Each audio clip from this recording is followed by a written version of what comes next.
আসসালামু আলাইকুম লিসেনার্স, সবাইকে ধন্যবাদ। রাসেল ভাইকেও ধন্যবাদ আবারও আমাকে খুঁজে বের করার জন্য। আমি আসলে হারিয়ে যাই রাসেল ভাই মাঝে মাঝে। তো যে ঘটনাটি রাসেল ভাই আপনাকে হালকা হিন্ট দিয়েছি, সেই ঘটনাটিতে যাচ্ছি। ইসমাইল হোসেন নামে আমার পরিচিতের ফ্রেন্ড আর কি, তার কাছ থেকে ঘটনাটি পাই। তো ঢাকা শহরের একটি স্বনামধন্য ইউনিভার্সিটি থেকে পাশ করবার পর একটি কোম্পানিতে চাকরি হয় আর কি, নোয়াখালীতে তার শিফটিং। তো নোয়াখালীতে পৌঁছাবার পরে, চাকরি পাওয়ার পরে মোটামুটি ফ্যামিলি সবাইকে ঢাকা থেকে ছেড়ে নোয়াখালীতে তাকে চলে যেতে হয়। তো যে অফিসে চাকরি নেয় সেখান থেকে প্রায় বাসা খুঁজতে খুঁজতে 10 কিলো ভেতরে একটি বাসাতে তার মানে সে পেয়ে যায় একটি বাসা। রুমটা মোটামুটি খুব পছন্দ হয় তার। তো সাথে সাথে সে কনফার্ম করে ফেলে যে আমি রুম দুটি নিবো আর কি। তো যেদিন উনি ওইখানে যায়, তো মোটামুটি সবকিছু ফিক্স করে ওই বাসায় উঠেন আর কি। তো উঠার পরে রাসেল ভাই মোটামুটি সব আপনার আসবাবপত্র সব ওই জায়গা থেকে তার কিনতে হয়, কারণ ঢাকা থেকে তত কিছু নেওয়া সম্ভব না। রাইট, কিনে ওইখানে সবকিছু গোছাতে রাত 12টা বেজে যায়। তো এর আগে কিছু ঘটনা রিওয়াইন্ড করি আর কি। তো ওই বাসাতে আসলে বাসাটা ওই গলিতে সবার লাস্ট একটি বাসা। বাসাটা বিল্ডিং এর আশেপাশে সবকিছুই টিনের বাড়ি, 2008 সালের ঘটনা বলছি। আশেপাশে টিনের বাড়ি থাকবার কারণে ওই বাসাটা সবার চোখে পড়ে। তো ওই এলাকায় কারেন্ট না থাকলে, পল্লী বিদ্যুতের এরিয়া, তো কারেন্ট না থাকলেই বললে চলে। রাত্রেবেলা কারেন্ট আসে, তা কিছুক্ষণের জন্য আসে, আবার অনেক সময় আসে না। এটা স্পেশালি ঘটে শীতকালে আসে। আচ্ছা, তো ঘটনা যেটা আমি বলছি সেটা শীতকালের ঘটনা। তো যে লোকটা আপনার বাসাটা নেয়, সে শুরুর দিকে রুম দেখেই পছন্দ করে। আসলে যখন সন্ধ্যার দিকে বাসায় আসবাবপত্র নিয়ে আসে, তখন তার কাছে কেমন জানি লাগতে থাকে, আসলে বাসাটার মধ্যে একটু ডিসকমফোর্ট লাগতে থাকে। এটা কিরকম বাসায় উঠলাম, কেমন কেমন একটা আজীব ফিলিং। তো সবচেয়ে নোটিসেবল জিনিস হচ্ছে যে বাসায় ঢোকার সময় মাঝখানে কলাপসিবল গেট, বাম পাশে একটা ট্যাঙ্ক আছে, মানে টিউবওয়েল থেকে পানি উঠে নিয়ে আসে ওই ট্যাঙ্কে রাখে, পরে এটা সাপ্লাই দেয়। এবং ডান পাশে একটা ছোট কবর। তো কবরটা চারিপাশে আপনার দেয়াল দিয়ে পাকা করা, এবং লেখা আছে যে চানমিয়া মৃত্যু জন্ম সালটা ওনার আমি মনে করতে পারছি না রাসেল ভাই, মৃত্যু সাল এখন 21 সাল। আচ্ছা, অনেকদিন আগের কথা না আর কি। তো উনি বাসায় সবকিছু গুছিয়ে রাত্রে 12টার দিকে মানে খাওয়ার জন্য বের হয়। আসলে বলতে গেলে ওনার বাসায় তখন আর রান্না কিছু হয় নাই, আশেপাশের মানুষকে চিনে না, তো কেউ হেল্প করবার মতো নাই। তো ওনার সাথে একজন ছিল, সে ওনার সবকিছু গুছিয়ে সন্ধ্যার দিকে চলে যায়। তো উনি 12টার দিকে দেখে যে আসলে ভাতের ব্যবস্থা আছে, চাল আছে, হালকা ডিম আর টমেটো হয়ে গেলে হয়ে যাবে। আচ্ছা, তো সে কি করে বাসার থেকে বের হয়। তো হাঁটতে রাসেল ভাই 12টা 5 তার মোবাইল ফোনে দেখে যে 12টা বেজে গেছে, পাবে কিনা। তারপরে সে রিস্ক নিয়ে বের হয়। হাঁটতে কোন সময় 1:45 বেজে গেছে সে সেটা জানে না। আচ্ছা, সে দেখে যে সামনে হাইওয়ে। তো হাইওয়েতে সে দাঁড়িয়ে দেখে যে আশেপাশে কোনো দোকানপাট কিছুই খালি নেই। তো একটা ট্রাক স্ট্যান্ডে একটা ছোট্ট দোকান খোলা, ওখানে সে মানে খাওয়া দাওয়া করে, রাতের খাওয়া কোন রকম পরোটা আর লটপটি বলে অনেকে রাস্তায়। তো এটা খেয়ে সে বাড়ির দিকে রওনা হয়। হবে তো এত বলছে, চিন্তা করছে যে আমি 1.5 ঘন্টা ধরে এত দূর হেঁটে ফেললাম, তো টায়ার্ড লাগতেছে, আমি যদি এখন আবার ব্যাক করতে যাই আরো ঝামেলা হয়ে যাবে। তো বেটার আমি একটু ওয়েট করে দেখি রিক্সা পাই কি। আচ্ছা, তো হঠাৎ করে দেখলো একটা রিক্সাওয়ালা। ওই রিক্সার ওয়ালার গঠনটা বলি রাসেল ভাই একটু, যে ওনার বয়সটা অলমোস্ট 60 বছরের উপরে হবে। তো রিক্সায় ওঠার আগে জিজ্ঞেস করলো যে, মানে সে জিজ্ঞেস করতে যাবে এদিকে যাবেন কিনা, কিন্তু ওনার মাথার মধ্যে এলাকার নামটা ভুলে গেছে উনি। হঠাৎ করে রিক্সাওয়ালাটা এলাকার নামটা বলে দেয়, আপনি কি ওই দিকেই যাবেন কিনা। তো উনি বলে যে, উনি হতভম্ব হয়ে যায় যে আপনি কিভাবে জানলেন, জানার কোনো কথাই না, হঠাৎ করে জানতে পেরেছে। তো রিক্সাওয়ালা জিনিসটা তেমন কিছু গুরুত্ব দেয় না। তো সে নিজেকে বোঝাতে থাকে যে হতে পারে সে আমাকে ফলো করেছে, তো কাস্টমার নাই, হয়তো এই জায়গা পর্যন্ত চলে আসছে আমাকে নিতে। তো আমি রিক্সায় উঠি। তো সেই রিক্সায় ওঠার পরে রিক্সাওয়ালা প্রায় ঘন্টাখানেক তাকে নিয়ে টানে। আমি 1.5 ঘন্টায় হেঁটে চলে আসছি এই জায়গায়, তো রিক্সা দিয়ে 1 ঘন্টা তো কোনো কথাই না। আর ইলেকট্রিসিটি নাই যেহেতু রাসেল ভাই, সব ঘুম, রাত্রেবেলা 2টা বাজে জায়গায় পুরো অন্ধকার। সে কোথায় যাচ্ছে রিক্সাওয়ালা তার কোনো ধারণাই নেই। আর সে অতটা ভালো করে রাস্তাটা খেয়ালও করেনি আসার পথে, কিন্তু সে হেঁটে গেছে। আচ্ছা, তো বুঝতে পারছো যে আমি সোজা যদি হাঁটা দিয়ে বাড়ি পর্যন্ত যাবো, কিন্তু রিক্সা দিয়ে তো আমি সোজাই আসতেছি, কিন্তু রিক্সাওয়ালা যে আসলে কোথায় নিচ্ছে আমাকে, সে হয়তো শর্টকাট জানে, ডানে ঢুকাচ্ছে, কিন্তু আমি বুঝতে পারছি না আসলে আমি কোথায় যাচ্ছি। আমি রিক্সাওয়ালাকে খুব ভয়ে জিজ্ঞেস করলো যে, কাকা আপনি আসলে নিতে পারবেন তো আমাকে জায়গা মতো। তো রিক্সাওয়ালা বলে, আপনি একটু টাট মেরা বসেন। আচ্ছা, তো উনি রিক্সাতে বসে থাকে এবং ভয়ে আল্লাহকেও ডাকতে থাকে যে হঠাৎ করে যদি কোনো সন্ত্রাস এসে অ্যাটাক করে, তো মোবাইল ফোনটাও যাবে, টাকা পয়সাও যাবে, সাথে বুঝে সব জায়গা আছে। তো তিনি দোয়া পড়তে একটা সময় রিক্সাওয়ালা একটা জায়গায় থামে। উনি দেখে দূর থেকেই দেখতে থাকে আকাশের চাঁদের আলোয় ওখানে প্রায় 1000 খানেক মানুষ দাঁড়ানো। বাপ, এবং তখন তো গ্রাম অনুযায়ী অনেক মানুষ আছে এবং অনেক রাত মানে কি দুইটার দিকে সে রিক্সায় ওঠে 1 ঘন্টা পর। তারপরে ওই সময় এত মানুষ গ্রামে সাধারণত জেগে থাকার কথাই না। তো এত মানুষ জেগে আছে, মানে এত মানুষের মাথা দেখা যাচ্ছে যে উনি বুঝতে পারছেন আসলে আমি কোনো সেফ জায়গায় আছি না সেফ জায়গায় নাই। উনি ধারণা করতে পারছেন না, মনে মনে কান্না করছে, মানে কান্নাটা জাস্ট বের হচ্ছে না, জাস্ট এরকম অবস্থা। তো রিক্সাওয়ালা নেমে বলে, কাকা আমার সাথে একটা জানাজা পড়বেন। হঠাৎ করে তো উনি খুব আচমকা খেয়ে যায়, আমি জানাজা পড়তে বলতেছে। তো সে ভারাক্রান্ত মনে বলে, কাকা আপনি আমাকে বাসায় নামাই দিয়ে আসেন, আপনি এসে জানাজা পড়েন। তো উনি বলে, মুর্দারে কষ্ট দিতে চান? আপনার জানাজা পড়লে তো আপনারই সব, মুর্দারও সব, জানাজাটার উপরে যান। তো উনি নিচে নামে, দেখলো যে ওটা বলতে বলতেই রিক্সাওয়ালার মধ্যে নাই, চলে গেছে ভিড় খেলে ভিতরে। তো সেও ভিড় ঠেলে ঠেলে আস্তে আস্তে ভেতরে যায়। সে বলছে, আমি ভিড় ঠেলতেছি, আসলে কারে ঠেলতেছি আমি জানি না অন্ধকারে, আর কে আমার কে পাশ কেটে আমাকে জায়গা দিচ্ছে। সে আগানোর পর দেখে সত্যিকারের একটা লাশের খাটিয়াটার মধ্যে একটা লাশ শুয়ে আছে। আর যে লোকটা তাকে নিয়ে এসছে সে একটা রুম থেকে বেরোলো, পাঞ্জাবি পরে একদম রেডি হয়ে আসছে। মানে একদম মানে ইমাম সাহেবরা যেরকম ইমাম সাহেবের থাকে ঠিক একইভাবে সে বেরোলো রুম থেকে, মনে হচ্ছে যে সে এখনই পুরো ফুল প্রস্তুতি নিচ্ছে তার জানাজাটার জন্য। আচ্ছা, তো জানাজার জন্য বলে যে কি আপনি উজু করেন। তো সে উজু করলো, উজু করার পরে লাশের খাটিয়া ধরেন, কারণ এখানে তো লাশের খাটিয়া ধরার লোকজন নাই।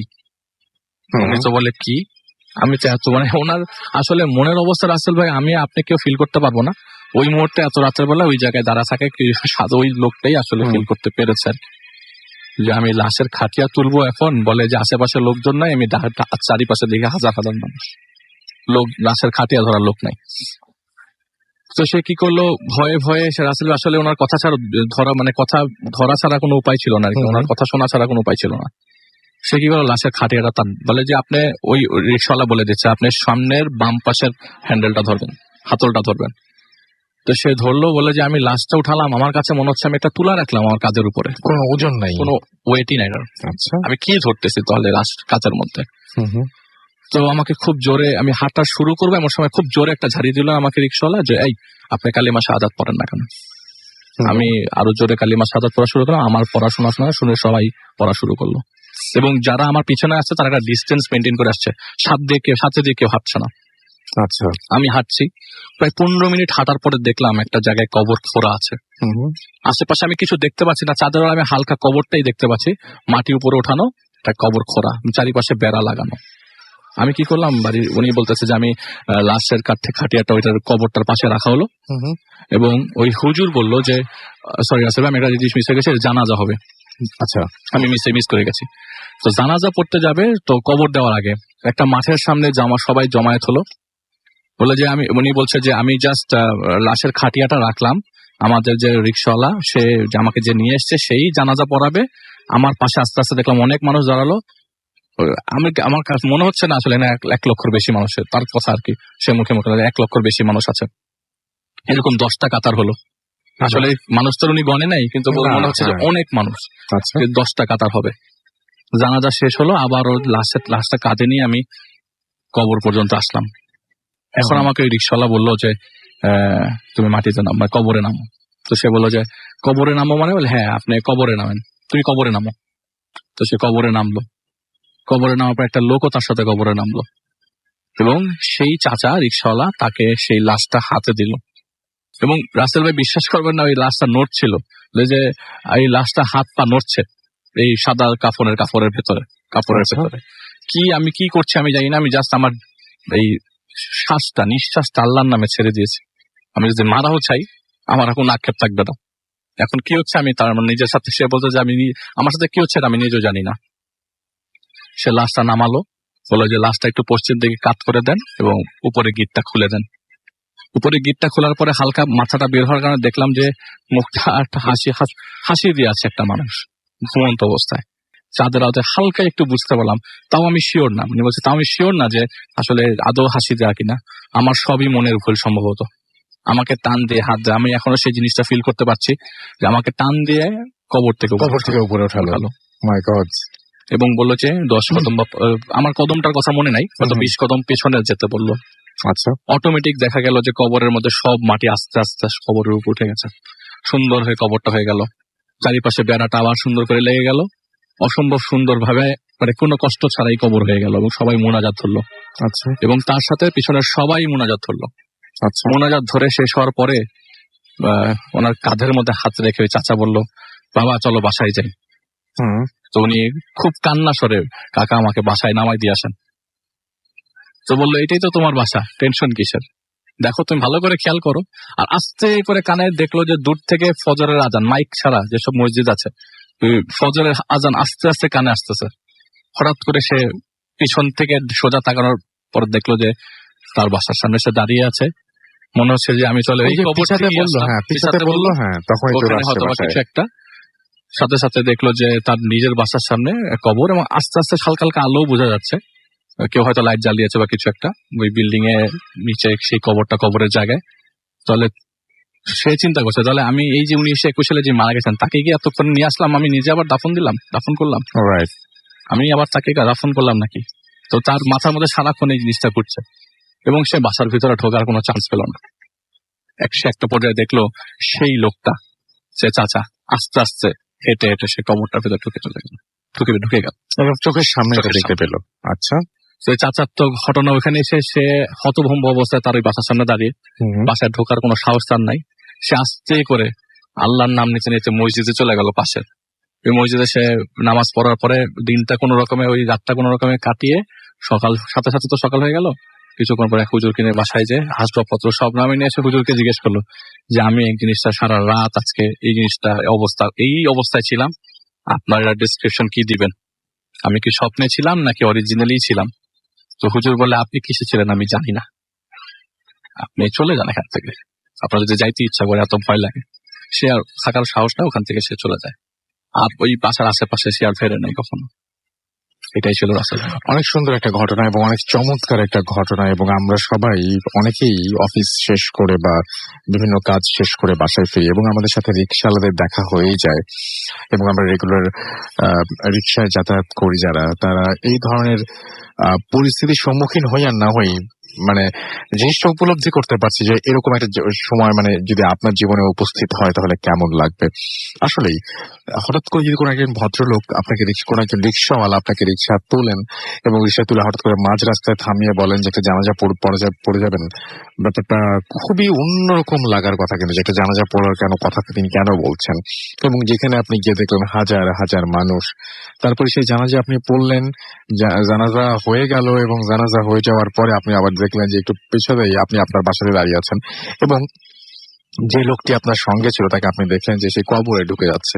ব্যাপারটা খুবই অন্যরকম এবং আমি জানি না যে আপনাদের কেমন লাগলো। আমার কাছে খুবই ভয়ঙ্কর লেগেছে। আপনারা জানাবেন অবশ্যই আমাকে।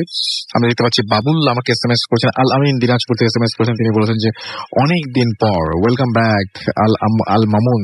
খুলনা থেকে আনোয়ার এবং তার ওয়াইফ আফরিন লিখেছেন যে আজকে ভূত এফএম একটি স্পুকি নাইট তিনি এক্সপেক্ট করছেন। কেমন লাগলো ঘটনা সেটা অবশ্যই আমাকে জানাবেন। আমার কাছে এই ঘটনাটা অসাধারণ লেগেছে। সাইফুল হলি ক্রিসেন্ট স্কুল থেকে লিখেছেন যে বাসায় কেউ নেই, একা একা ভয় লাগছে।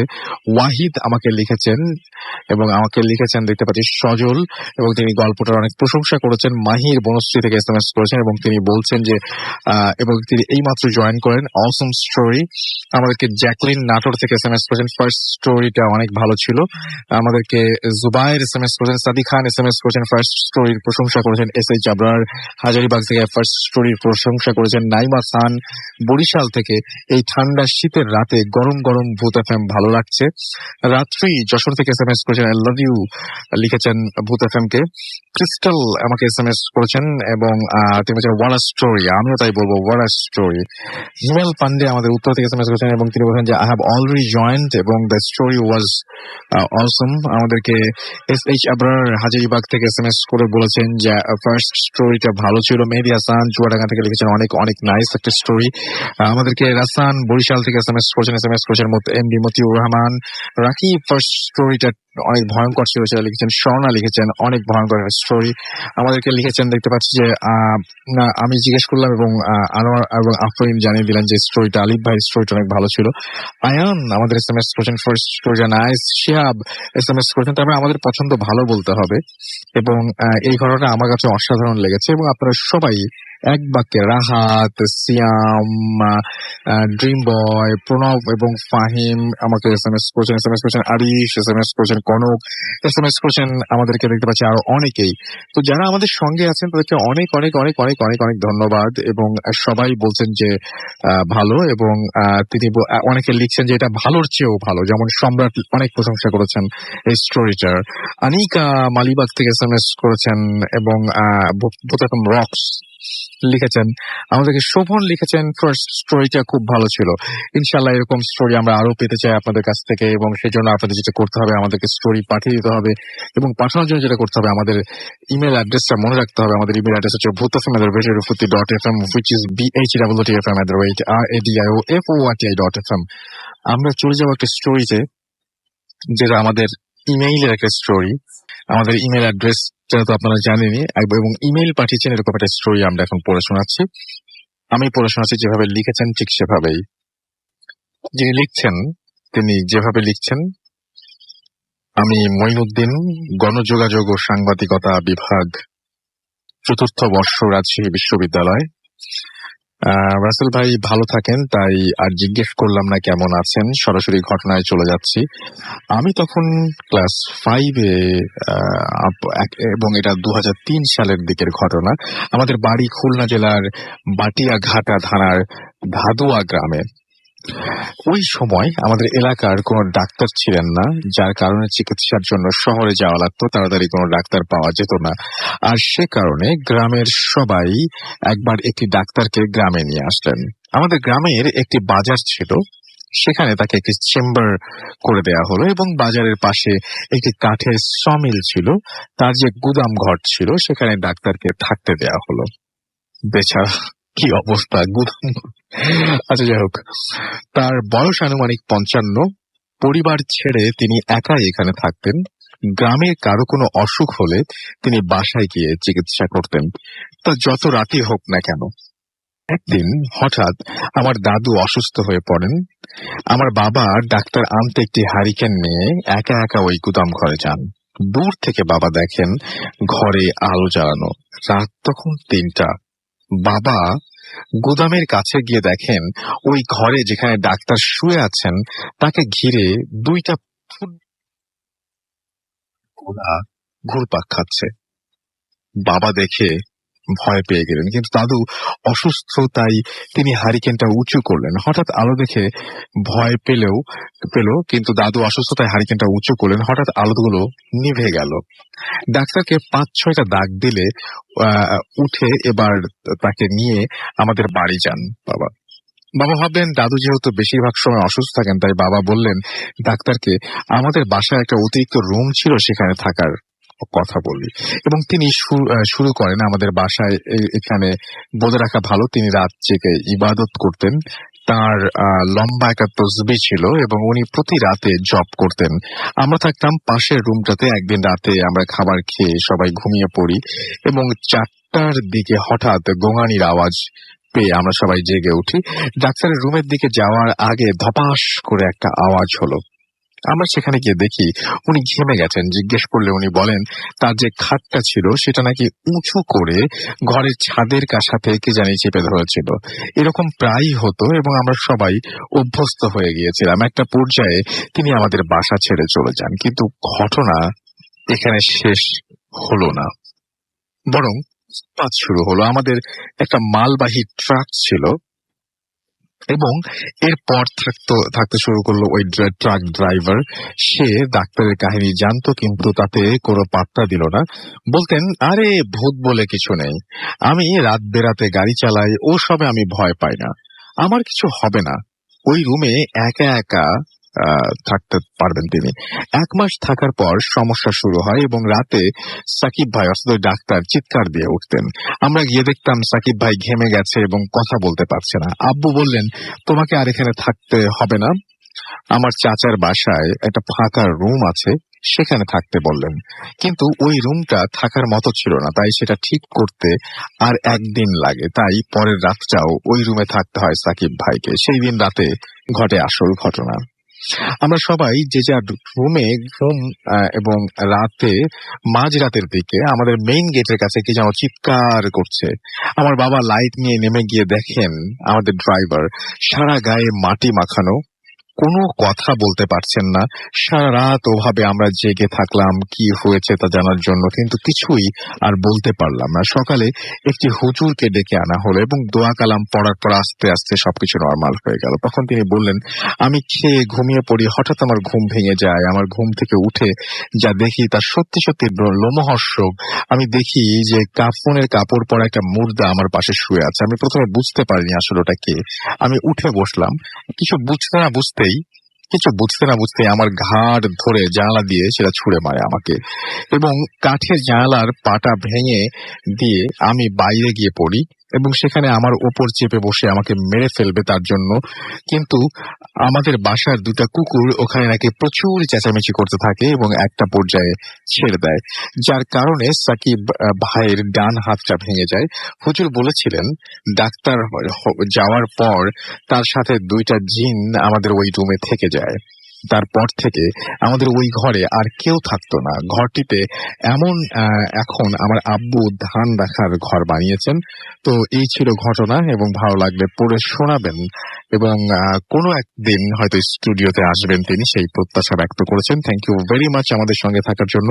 আমরা যে ছোট্ট বিরতি নিব এবং বিরতির পরে আবারও ফিরে আসবো। সেই পর্যন্ত আশা করছি আমাদের সঙ্গেই থাকবেন। স্টে টিউন টু রেডিও ফুর্তি অ্যান্ড ডোন্ট স্টপ দ্য ফুর্তি। Bhoot FM.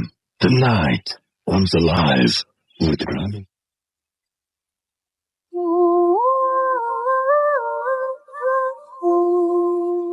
Welcome back. শুনছেন সবসময় রেডিও ফুর্তি 8.2 FM। আমি রাসেল আছি সাথে, আমার সাথে রয়েছে মাসুম এবং আজকের অতিথিরা। এবং দেখতে পাচ্ছি যে আমাদের ফেসবুকে যারা লিখছেন ফার্স্ট স্টোরিটার মতো আরো স্টোরি শুনতে চান, এমডি হাবিবুল্লাহ। আমাদের ডক্টর আলিফের আরেকটা ঘটনা কিন্তু আছে, সেটা আমরা কিছুক্ষণের মধ্যে শুনবো। তাসনিম নাহিন রাতুল আমাদের সাথে লিখেছেন, I am here. Sadman Sakib Riyad আমাদের লিখেছেন এবং তিনি বলেছেন যে শুক্রবারকে ভূত এফএম ডে ঘোষণা করা হোক। বাহ, খুবই উত্তম প্রস্তাব। শুক্রবার রাতকে বলেন, শুক্রবার পুরো দিন আমরা চাই না, আমরা শুধু রাতটা হলেই চলবে। আমাদেরকে দেখতে পাচ্ছি যে লিখেছেন নাজমুল খন্দকার। তো ভূত এফএম ডে নিয়ে কার কার মানে সম্মতি আছে জানাবেন আমাদের ফেসবুকে অবশ্যই। এছাড়া আমাদের দেখতে পাচ্ছি যে রাজু খান আমাদেরকে লিখেছেন, আমি ভূত শুনবো বলে আছেন তিনি আমাদের সঙ্গে। বাকিটা আমি পড়লাম না, আপনারা যারা ফেসবুকে আছেন দেখতেই পাচ্ছেন। এবং আমরা এই ধরনের জিনিস আসলে চাই না আর কি। আর যে রনি পাল আমাদের সাথে আছেন ছাতক থেকে, শুনছেন তিনি। এছাড়া আমাদেরকে দেখতে পাচ্ছি প্রিন্স রাহাত আমাদের সঙ্গে আছেন, মোহাম্মদ আরিফুর ইসলাম আমাদের সাথে রয়েছেন, আমাদের সাথে রয়েছেন দেখতে পাচ্ছি নাজিয়া নওশিন, আমাদের সাথে রয়েছেন দেখতে পাচ্ছি ফরদিন খান খুলনা থেকে, এবং আমাদের সাথে রয়েছেন দেখতে পাচ্ছি আশরাফ সাদি, অ্যাপের ছবি আপ করেছেন তিনি, screenshot. Mohammad Ariful Islam Patuakhali polytechnic institute থেকে আমাদের সঙ্গে রয়েছেন, এবং আমাদের সঙ্গে রয়েছেন এস এম ইমাদ উদ্দিন রনি, তিনিও অ্যাপের ছবি আপ করেছেন, এবং আমাদেরকে তিনি বলেছেন তিনি অনেক বড় একজন ফ্যান, কোনো এপিসোড তিনি মিস করেন না, এবং তিনি ভয় পাচ্ছেন তাও শোনেন, আমাদের সাথে থাকেন। সাইফ আর যে আমাদের সাথে রয়েছেন, আমাদের সাথে রয়েছেন আরো অনেকেই। আমরা চলে যাবো আমাদের পরবর্তী অতিথির কাছে। আপনার নামটা প্লিজ একটু বলবেন। তারপরে সারপ্রাইজিংলি আমাদের দুজন অতিথি আজকে মোটামুটি মানে একজন প্রফেশনে আছেন, তিনি ডাক্তার, এবং আরেকজন ডাক্তার হবেন, তিনি এখন আমাদেরকে ঘটনা শোনাবেন। আপনার নামটা প্লিজ একটু বলবেন, তারপরে আমরা আপনার ঘটনায় যাবো। আসসালামু আলাইকুম লিসেনার্স, আমি নওশিন, আমি আপডেট ডেন্টাল কলেজ থেকে এসেছি। আপনার ঘটনায় আমি যে ঘটনাটা বলবো এটা আমার দূর সম্পর্কের একটা ফুপুর বাসার ঘটনা। তো আমার ফুপুর বাসাটা আসলে নিজেদের ফ্ল্যাট ছিল। তো নিচতলাটাতে ফুপুরা থাকতেন আর উপরের ফ্ল্যাট দুটা ভাড়া দেওয়া ছিল। তো যেটা হয়, সেকেন্ড ফ্লোরে যে ফ্যামিলিটা থাকতো, ওই ফ্যামিলির ডাইনিং রুমে কিছু অদ্ভুত ঘটনা ঘটে। তো ডাইনিং রুমের টেবিলের সামনেই ঠিক একটা বেসিন ছিল। তো তারা যখন ডাইনিং এ কেউই থাকতো না, তখন একটা সাউন্ড আসতো, যেমন বেসিনের সামনে দাঁড়িয়ে কেউ গোসল করছে।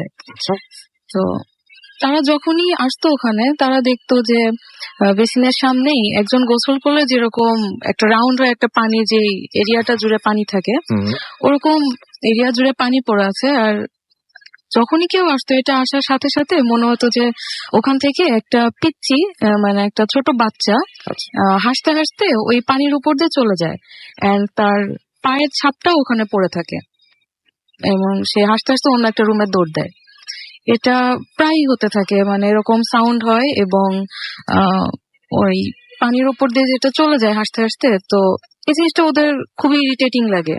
কয়েকদিন এরকম সিরিয়াসলি চলতে থাকে। তো তারা একটা হুজুরকে ডাকে বাসায়। তো হুজুর এসে বলে যে আসলে আপনাদের ফ্ল্যাটে কি আপনারাই প্রথম? তখন ওনারা বলে যে না, এটা আসলে তারা রেডিমেড ফ্ল্যাটটাই একজনের থেকে নিয়েছিল, কিনেছিল। তো সেই আগের ফ্ল্যাটে যারা থাকতো তাদের বাসার একটা বাচ্চা মেয়ে ছাদ থেকে পড়ে মারা যায়। আচ্ছা, তো এটা আসলে তারই আত্মা ছিল, এই জন্য এটা ওখানে ঘোরাঘুরি করতো। হয়। জি, এটা ছিল আপনার স্টোরি নাকি আরো আছে? আরো বলেন প্লিজ, বলেন। জি, তারপরে তারা বাসায় মিলাদ মাহফিল করে, এন্ড তারপরে এই সমস্যাটা আর হয় না। পরে এখনো তাদের বাসায় একটা ইয়ে হয় যে ছাদে অনেক সাউন্ড হয়, যে লাইক কেউ দৌড়াদৌড়ি করছে, এন্ড এই টাইপের সাউন্ড এখনো হয়, যেটা এখন আর।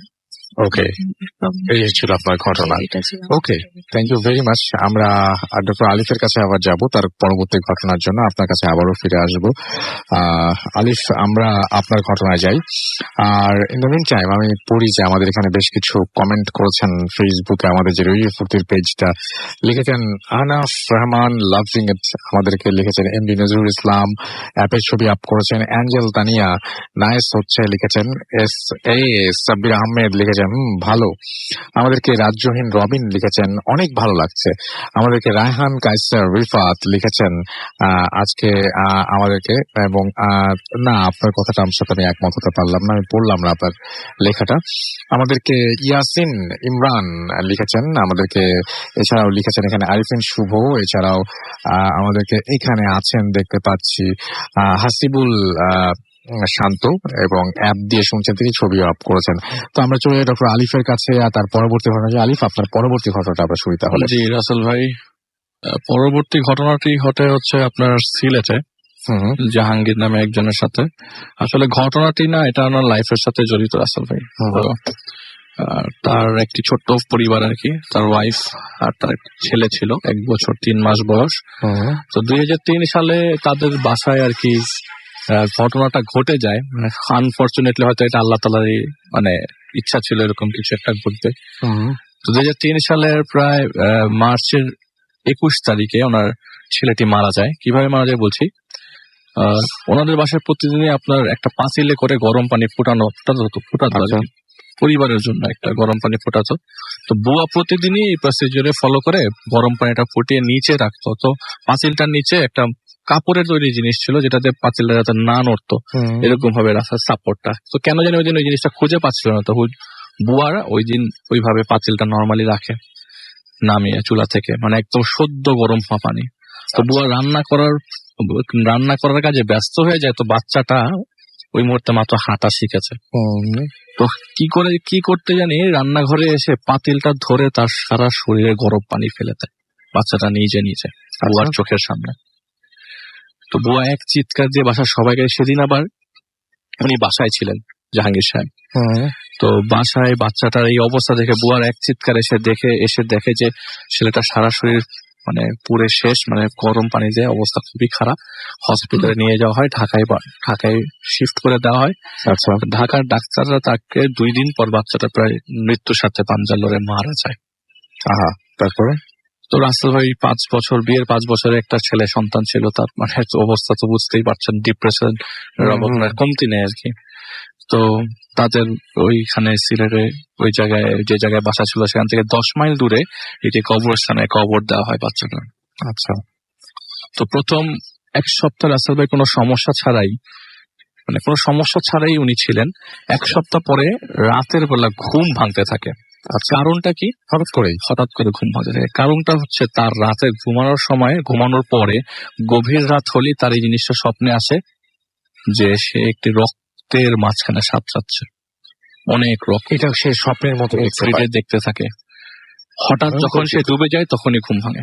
আচ্ছা, যখনই সে ডুবতে থাকে, যখনই তার স্ট্রেংথ কমে রক্তের ভেতর তার ঘুম ভেঙে যায়। তো ঘুম ভাঙার পর সে আচমকা উঠে যায়। এরকম করে প্রায় 10 থেকে 12 দিন একই স্বপ্ন, প্রতিদিন একই সময়। ওকে, সে ডাক্তার দেখায় ঢাকা শহরে, এসে সাইকিয়াট্রিস্ট দেখায়। সাইকিয়াট্রিস্ট বলে তার তো খুবই সিম্পল কেস, আপনার ছেলেকে আপনি খুব ভালোবাসছেন, ডিপ্রেশনের মাঝখানে পড়ছেন, বেটার একটু রেস্টে যান, এই ওষুধটা খান, 1 মাস ওষুধটা খান, দেখেন ঠিক হয়ে যাবে। তো রাসেল ভাই 10 দিন ওষুধটা খাওয়ার পর 10 দিন কাজ করার পর থেকে আর কাজ করা বন্ধ করে দেয়। তো কাজ করা বন্ধ করে দেয়। ওনার ওয়াইফের এই প্রবলেমটা হচ্ছে, ওনার ওয়াইফের ঘুম হচ্ছিল, কিন্তু ওনার ওয়াইফ সারাক্ষণ চুপচাপ বসেই থাকতো। তো গভীর রাতে একদিন ওনার ওয়াইফ ঘুম ভেঙে চুপ করে বসে আছে। হঠাৎ করে ড্রয়িং রুম থেকে বাচ্চাদের সাউন্ড আসতে থাকে। উনি একটু আগে যে ঘটনা বলেন বাচ্চা, আমার ঘটনাটাও রাসেল ভাই বাচ্চা রিলেটেড। একটা বাচ্চার সাউন্ড আসতে থাকে, কান্নার সাউন্ড, আবার কিছুক্ষণ পর হাসির সাউন্ড। তো রাসেল আমার নিজেরই বুক ধরপড় করে, এরকম করে যে আমি খাটের উপরে বসি, স্বাভাবিক কেউ শুনলে আমার পাশের রুম থেকে বাচ্চাদের সাউন্ড আসতেছে, অত বাচ্চা কেউ নাই, ওই বিল্ডিং এ কোনো বাচ্চা নাই রাসেল ভাই, ওনাদের বাচ্চা ছাড়া কোনো বাচ্চা ছিল না, ওনার নিজেদের বাড়িতে। তো উনি ড্রয়িং রুমের দিকে যায়, ডাইনিং স্পেসের দিকে যায়, কোনো বাচ্চা দেখে না। এরকম করে 2-3 দিন। তৃতীয় দিন হঠাৎ করে একটা চিৎকারে ওনার স্বামীর ঘুম ভাঙে, মানে যার কাছ থেকে আমি ঘটনা পাই। সে বলে আমার হঠাৎ করে ঘুম ভাঙে আমি আমার ওয়াইফের চিৎকারে। আমার ওয়াইফ বলে আমার বাবু তো আমার কাছে আসছিল, বাবু আমার পায়ের কাছে আসছিল। ওনার বাচ্চাটার নাম ছিল কাব্য। কাব্য আমার পায়ের কাছে আসছিল। তো এরকম করে কয়দিন আর চলা যায়, আবার ওনার ওয়াইফকে এসে ডাক্তারের কাছে নিয়ে যায় যে আসলে আমাদের দুজনের অবস্থায় খুবই খারাপ, ভেকেশনে যাওয়া দরকার, এরকম কিছু আপনি আমাকে সাজেস্ট করেন, আমি কি করবো। বলে যে আপনারা এই ওষুধটা খেতে থাকেন। আসলে ওনাদের ওষুধ কোনো কাজ করতে থাকে না, ওরা দুইজনই প্রায় সময় রাত সজাগ থাকে। একদিন একটা বিয়ের দাওয়াত বা একটা দাওয়াত খেয়ে উনি বাসায় আসছিলেন আর কি, বাসার থেকে বাইরে, ওনারা চেত যে সবসময় বাসার বাইরে থাকতে, কোনো না কোনো কাজে বাসার বাইরে যেন থাকা যায়। রাত হলেই ওনাদের কেমন জানি একটা বিভীষিকাময় রাত হতে থাকে, যে আসলে এখন যদি না ঘুমাই আমি বাচ্চার সাউন্ড পাবো, আর আমি যদি ঘুমাই যাই আমি রক্তে সাঁতার কাটবো। আমার এই লাইফটা ওনার মধ্যে চলছিল। তো ওনার ওয়াইফেরও সেম অবস্থা, ওনার ওয়াইফও ঘুমাতে পারতো না, ওই ওষুধও কোনো কাজ হতো না। তো বাইরে ঘোরার মধ্যে ম্যাক্সিমাম অফিস টাইমের পরে ম্যাক্সিমাম চেষ্টা করতো ঘুমানোর জন্য, তো বাইরে ঘোরার জন্য। তো একদিন একটা দাওয়াত থেকে বাসায় আসার পরে ওনার ওয়াইফ চা বানাতে রান্না করে চলে যায়। এটা কিন্তু রাসেল ভাই ওনার বাচ্চা মারার প্রায় 3-4 মাস পরের ঘটনা। চা বানাতে রান্নাঘরে যায়, উনি ওয়াশরুম থেকে ফেরত এসে দেখে যে ওনার রুমের দরজা জানালা সব বন্ধ। অথচ ওই সময় গরম ছিল, তো দরজা জানালা সব খোলা রেখেই উনি ওয়াশরুমে যায়। বাসায় যখন তারা ছিল না তখন জানালা বন্ধ করে গেছিল। তো যখন সে ওয়াশরুমে যায়, জানালা সব খুলে সে ওয়াশরুমে যায়, ওয়াশরুম থেকে ব্যাক করার পর দেখে সব বদ্ধ অবস্থা, এবং দরজার নিচ থেকে বাষ্প আকারে ধোঁয়া আসছে এবং পুরো রুমটা ধোঁয়ায় পড়ে গেল। এমন ভ্যাপসা গরমে আস্তে আস্তে তার মনে হচ্ছে তার শরীরে ফোসকা পড়ে যাচ্ছে। অনেক জোরে জোরে দরজা, এই পাশে উনি ধাক্কাচ্ছে, ওই পাশে ওনার ওয়াইফ ধাক্কাচ্ছে, কেউ দরজা খুলছে না। ওনার মতে যে আল্লাহর রহমতে আমি কোনো কষ্ট ছাড়াই হঠাৎ করে দেখলাম যে বাতাস আসা শুরু করলো, হঠাৎ করে জানালা খুলে গেল। আমরা এরকম কেন ফিল করছি? আমরা দুই হাজবেন্ড ওয়াইফ, এরকম ফিল করার তো কথা না, রাইট? এরকম ভাবে ফিল করবোই বা কেন? আমরা তো এরকম কন্ডিশন, রাসেল ভাই ওনাদের শোনা মতো অনেকের বাচ্চা মারা গেছে বা কিছু, এরকম তো কারোর সাথে কখনো হয়নি, তাদের সাথে কেন হচ্ছে? সেটাই তো তারা জিনিসটা কোয়েশ্চেন, অনেক খোঁজাখুঁজির মাঝখানে রাসেল ভাই যে কাকে নিয়ে আসলে কে এটার সলিউশন দেবে, এরই মাঝখানে হঠাৎ করে ঘুম ভাঙে রাতের বেলা, গভীর রাত। সেদিন প্রচন্ড বৃষ্টি হয়। ঘুম ভাঙার পর তিনি দেখে যে তাদের বেডরুমের দরজাটা খোলা ছিল, ওই দরজা দিয়ে 2-3টা বাচ্চা তাদের রুমে ঢুকে। বাচ্চাগুলা ফ্লোর থেকে দেয়ালে উঠতেছে, দেয়াল থেকে সিলিং এ যাচ্ছে, কোনো সমস্যা নাই, মানে খুব বাজে হাসি দিচ্ছে বাচ্চাগুলা। হঠাৎ করে একটা সময় তার একটা বাচ্চা তার খাট বেয়ে তার পা ধরে তার বুকের কাছে চলে আসে, যেরকমটা তার বাচ্চা করতো। রাইট। তো তিনি ভয়ে, মানে সে ফিল করছে যে তার শরীরের উপরে কেউ আছে, সে ভয়ে লাইটটা জ্বালানোর সাথে সাথে দেখে যে তারই কাব্য তার বুকের উপরে কি সুন্দর হাসি দিয়ে আছে। যে ভয়ে তার ওয়াইফের হাত ধরে আবার জাগিয়ে ফেলে, আমার দেখো কি হচ্ছে। আমার ওয়াইফ দেখে কোনো কিছু না, সবকিছু নর্মাল। উনি খুব ভয় পেয়ে যায়। পরে একজন হুজুরের সন্নিকটে যায় যে আমি এরকম ফিল করছি, আমার বাসায় প্রতিদিনই বাচ্চারা এরকম, বাচ্চাদের চিল্লাচিল্লি, বাচ্চারা কান্নাকাটি করে, হাঁটে, হামাগুড়ি দিচ্ছে, ফ্লোরের সিলিং এর উপরে উঠছে, এটা একটা সলিউশন বের করেন। তো হুজুর অনেকক্ষণ আপনার রাসেল ভাই উনি একটা আয়না নিয়ে এসে অনেকক্ষণ আয়নার মধ্যে একটা সরিষার তেল পড়া, মানে সরিষার তেল দিয়ে অনেকক্ষণ আয়নার মধ্যে আঙ্গুল ঘোরাতে ঘোরাতে এক পর্যায়ে বলে যে আপনি কি আপনার বাচ্চার খবর জিয়ারত করেন বা বলেছেন কিছু দোয়া করেন বাচ্চার জন্য? তো উনি বলে যে বাচ্চার জন্য তো আমরা সবসময় দোয়া করি, আমার বাচ্চারা যেন আল্লাহ তাআলা তাকে, মাসুম বাচ্চা, নিষ্পাপ বাচ্চা, তো জান্নাতেই আছে ইনশাআল্লাহ, মানে আল্লাহ তাআলার ইচ্ছা, মানে ইচ্ছায় আর কি। তো এটা তো কোনো সন্দেহ নাই, কিন্তু কথা হচ্ছে যে বাচ্চার জন্য তো দোয়া সবসময় নামাজ আমি আর আমার ওয়াইফ পড়ি। বলে যে আপনি এক কাজ করেন তো, বাচ্চাটার কবরটা একটু দেখে আসেন। আচ্ছা।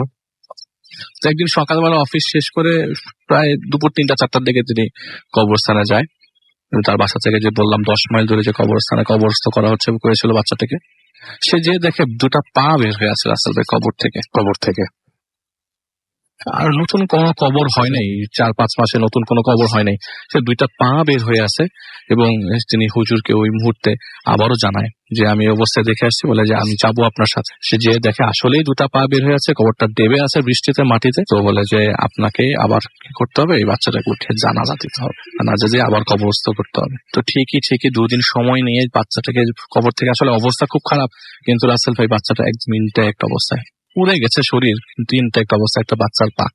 বুঝতেই পারছিল এটা তো, উনি সামনাসামনি ছিল না, কিন্তু ওইখানকার যারা গোরখদক ছিল তারা বাচ্চাটাকে উঠিয়ে এনে তার কাফনের কাপড় দিয়ে যে পেঁচিয়ে, নতুন একটা কাফনের কাপড় পেঁচিয়ে জানাজা দিয়ে আবারও কবর দেওয়ার পর যখন বাসায় চলে আসে, এরপর থেকে আর কোনো বাচ্চার সাউন্ড রাসেল ভাই উনি শোনেন না। হতে পারে যে কবর দেয়া না যাওয়ার কারণে বা এক্সপোজ হওয়ার কারণে না করেন, আল্লাহ জানে রাসেল ভাই সবচেয়ে বেশি ভালো আমাদের থেকে। সেটাই, এরপর থেকে কোনো ধরনের প্রবলেম আর ফেস করেন নাই। বাট এটা যার সাথে হয়েছে তিনি যেভাবে বলেছেন, হ্যাঁ জিনিসটা খুব অন্যরকম, এবং কোনটার সাথে কোন কারণটা মিলেছে এটা তো আসলে আমাদের জ্ঞান কতটুকু আমরা ঠিক বলতে পারবো না, বাট হ্যাঁ সেটাই আল্লাহ সবচেয়ে ভালো জানেন। তো যাই হোক, thank you very much Ali আপনার সেকেন্ড ঘটনার জন্য। আমাকে দেখতে পাচ্ছি নোবেল বাড্ডা থেকে SMS করেছেন, এবং তিনি বলছেন ফার্স্ট স্টোরিটা জাস্ট দারুণ লাগলো। শিশির আমাদেরকে SMS করেছেন, নাইস স্টোরি আলী ভাই। এছাড়াও অয়ন আমাদের বাসাবো থেকে SMS করেছেন, এবং তিনি বলছেন যে রাসেল ভাই, I know you are fine and please read my SMS। আমি পড়ে ফেললাম, এবং তিনি প্রতি রাতে ভূত FM শোনেন সেটা জানিয়েছেন আমাদেরকে। দেখতে পাচ্ছি যে বনশ্রী থেকে তুমস SMS করেছেন, এবং তিনি বলেছেন স্টোরিটা সুন্দর। দিলীপ বাগেরহাট থেকে SMS করেছেন আমাদেরকে। মুন্নি খুলনা থেকে SMS করেছেন মাহবুব আমাদেরকে রাজশাহী থেকে। এছাড়াও MD আমিনুল ইসলাম আমাদেরকে SMS করেছেন প্রভা রাজশাহী থেকে। এছাড়া আমাদেরকে MD সজীব ভোলা থেকে SMS করেছেন। সিদ্দিক সিলেট থেকে SMS করেছেন আমাদেরকে ইসরাফিল খুলনা থেকে। এছাড়া আমাদের SMS করেছেন দেখতে পাচ্ছি বাবুল সহ আরো অনেকে। আপনি যদি SMS করতে চান, মোবাইলের মেসেজ অপশনে গিয়ে টাইপ করুন ফুর্তি, FORTI ফুর্তি, স্পেস আপনার নাম, স্পেস আপনার মেসেজ পাঠিয়ে দেন 9840 নাম্বারে। আমাদের কাছে আরো একটা ঘটনা রয়েছে, এটা একটা ইমেইলের ঘটনা, আমরা সেই ঘটনাটা একটু পড়ে ফেলি। ঘটনাটি যেভাবে লিখেছেন সেভাবেই বলছি। আসসালামু আলাইকুম রাসেল ভাই, কেমন আছেন? আমি জানি আপনি সবসময় ভালো থাকেন, তবুও জানতে চাইলাম, কারণ আমিও ঠিক আপনার মতোই সবসময় ভালো থাকি। আমি মোহাম্মদ কুতুব আলী, আমি নাটোর জেলার সিংড়া নিঙ্গইন গ্রামে থাকি। গ্রামের ঘটনাটি আপনি পড়ে শোনাবেন। আমার মোবাইল নাম্বার, তারপরে তিনি দিয়েছেন মোবাইল নাম্বারটি। রাসেল ভাই, আমার নাম ও ঠিকানা যেন কেউ জানতে না পারে, আপনাদের কাছে অনুরোধ রইল। আপনি তো সবকিছু বলার পরে তারপরে এটা লিখেছেন, সো আমরা তো SMS আমরা তো রেগুলার মানে একদম উপর থেকে নিচে পর্যন্ত পড়ে যাই, so I am really sorry. তো তিনি লিখছেন, আমি আপনাদের যে ঘটনাটা শেয়ার করবো সেটা আমার নিজের সাথে ঘটে যাওয়া একটা ঘটনা বলতে পারেন, ঘটে চলেছে। আপনি যদি জানতে চান, বা আমাদের ভূত FM সকল শ্রোতা যদি জানতে চায় আমার ঘটনা কতটুকু সত্য, তাহলে আমি বলবো, এক আল্লাহ যেমন সত্য, আমার ঘটনাও তেমন সত্য। আমি আমার ঘটনায় চলে যাই। আর এই ঘটনা কতটুকু ভয়ের তা আমি বলতে পারবো না, কিন্তু তা আমার সাথে ঘটেছে, এবং আমার এই ঘটনা আজ থেকে প্রায় 5 বছর আগে ঘটে চলেছে। এখন আমার বয়স 18, তার মানে বলতে পারেন আমার ভালো মন্দ জ্ঞান হওয়ার আগে থেকেই আমার সাথে এই সমস্ত ঘটনা ঘটে চলেছে। আমার মা ছাড়া এইসব কথা কেউ জানতো না, আজ আপনারা সবাই জানবেন। আমার ঘটনাগুলো একটু আলাদা, মানে আমার ভবিষ্যতে কোনো ঘটনা ঘটার আগে কমপক্ষে 7 দিন আগে আমি জেনে যাই, এবং এই জানাটা আমি জানি আমার স্বপ্নে। এমনকি আমার রক্তের সম্পর্কের কোনো মানুষের যদি কোনো বিপদ বা কোনো সুখবর যদি আসে, তবে তার কমপক্ষে 7 দিন আগে আমি তা জানতে পারি। এমনকি আমার পরিবারের যদি কারো মৃত্যু হয়, তার 1 মাস বা দিন আগে আমি আমার ঘুমের মধ্যে জানতে পারি তার মৃত্যুর খবর। সেই স্বপ্ন দেখার ঠিক 7 দিন পরেই আমি যে ব্যক্তির মৃত্যু দেখেছিলাম, ঠিক তার মৃত্যু হয়। আমার কথা শুনে আপনাদের কাছে বানানো বা মিথ্যা বলে মনে হতে পারে, কিন্তু আমি আগেই বলেছি, এক আল্লাহ যেমন সত্য, তেমনি আমার কথাগুলো সত্য। আসলে বিশ্বাস করেন, আমি আমার পরীক্ষার রেজাল্ট বের হওয়ার 3 মাস আগে জানতে পেরে গেছি। আমার এলাকায় যদি কেউ মারা যায়, তার মারা যাওয়ার 7 দিন অথবা 1 মাস আগে আমি তা জানতে পেরে যাই। এছাড়া আমি যদি কখনো বেড়াতে যাব, আজ রাতে যদি আমি ঘুমাই, আমি স্বপ্নে জানতে পেরে যাই যে আমার কালকের ভ্রমণটা কেমন হবে, এবং পরবর্তীতে তা সত্যি হয়ে যায়। আমার এই পর্যন্ত স্বপ্নে আমার জানতে পারা একটা ঘটনাও মিথ্যা বলে প্রমাণিত হয়নি। এমনকি রাসেল ভাই, আমি যদি কোনো জায়গায় বেড়াতে যাওয়ার পর সেখানে যদি কোনো জিন বা আত্মা থাকে, তার কথাও আমি স্বপ্নের মাধ্যমে জানতে পারি। এবং আমি যেখানে থাকি, আমাদের গ্রামের কতগুলো জিন আছে তা আমি জানি, এবং সেই জিনগুলো আমাকে স্বপ্নে বলে আমি অনেক বড় জিন, আমি সাপ হয়ে ঘোরাফেরা করি। তার কোনো ভয় নেই, তোর কোনো ভয় নেই। এইভাবেই আমরা ভবিষ্যতে কি ঘটবে তা আমি 7 দিন বা 1 মাস আগে জানতে পারি। আমি আজও জানতে পারি নাই আমার সাথে কেন এগুলো ঘটে বা ঘটে চলেছে। তবে আমি আমার মাকে আমার মা গিয়ে এক বড় হুজুরের কাছে নিয়ে যায় আর কি। এই ব্যাপারটা জানতে চেয়েছিলাম। হুজুর বলেছিলেন আমার সাথে নাকি অনেক আগে থেকে একটা পরী আছে, সেই পরী আমাকে একইভাবে সাহায্য করে যায়। আমি স্বপ্নে দেখার ঘটনাগুলো যদি আমার মাকে বলতাম, মা আমাকে কাউকে বলতে নিষেধ করতো, তাই কাউকে বলতাম না। অনেক ভেবে আজ আপনাদের জানালাম। ধন্যবাদ, ভালো থাকবেন। খুব ইন্টারেস্টিং একটা ঘটনা, এবং আসলেই অতীত ভবিষ্যৎ অনেক সময় অনেক সায়েন্টিস্ট বলেন, আপনারা নিশ্চয়ই ইন্টারনেট যারা ঘাটাঘাটি করেন দেখেছেন, যে আমরা প্রেজেন্ট এবং পাস্ট, প্রেজেন্ট এবং ফিউচার, তিনটা যদি একটা লাইনে, অনেকে বলেন যে সমান্তরাল, সমান্তরাল লম্বা একটা লাইনের মতো, এবং কেউ যেরকম পাস্টে যেরকম ঠিক পেছনের দিকে আসতে পারে, ঠিক একইভাবে সামনের দিকেও চলে যেতে পারে। এটা অনেকে মনে করেন আর কি, অনেকে বলেন এটা। তো ব্যাপারটা হচ্ছে যে যেতেও পারেন। আবার স্টিফেন হকিন্স যেটা বলেন যে না, এরকম ভাবে সামনে যাওয়া সম্ভব না, তাহলে হয়তো ফিউচার থেকে অনেক লোক পাস্টে চলে আসতো, সেটা তো সম্ভব হচ্ছে না। তো আমি জানি না যে এই ঘটনাটি লিখেছেন তিনি 7 দিন আগে, 3 মাস আগে বা 1 মাস আগে কিভাবে চলে যান এবং কিভাবে সেটা বুঝতে পারেন। এটা তিনি লিখেছেন, তিনি নিজেও জানেন না, কিন্তু ব্যাপারটা খুব রহস্যময় এবং খুবই কষ্টদায়ক। কিন্তু কারণ তিনি যে সমস্ত ঘটনা লিখছেন, ভালো আছে যেমন, খারাপও কিছু আছে। তার ফ্যামিলি বা আত্মীয় স্বজনদের মধ্যে কেউ মারা গেলে তিনি সেটা আগে জানতে পারেন। তো সবার আগে তিনি জানতে পারছেন, এবং সেই মানুষটার সঙ্গে তার সম্পর্ক হয়তো আছে, তাকে তিনি কিছু বলতেও পারছেন না, কিন্তু তিনি জানতে পারছেন। ব্যাপারটা খুবই খুবই খুবই খুবই পেইনফুল। তো আমার মনে হয় যে আপনার পেইনটা আমরা বুঝতে পারছি।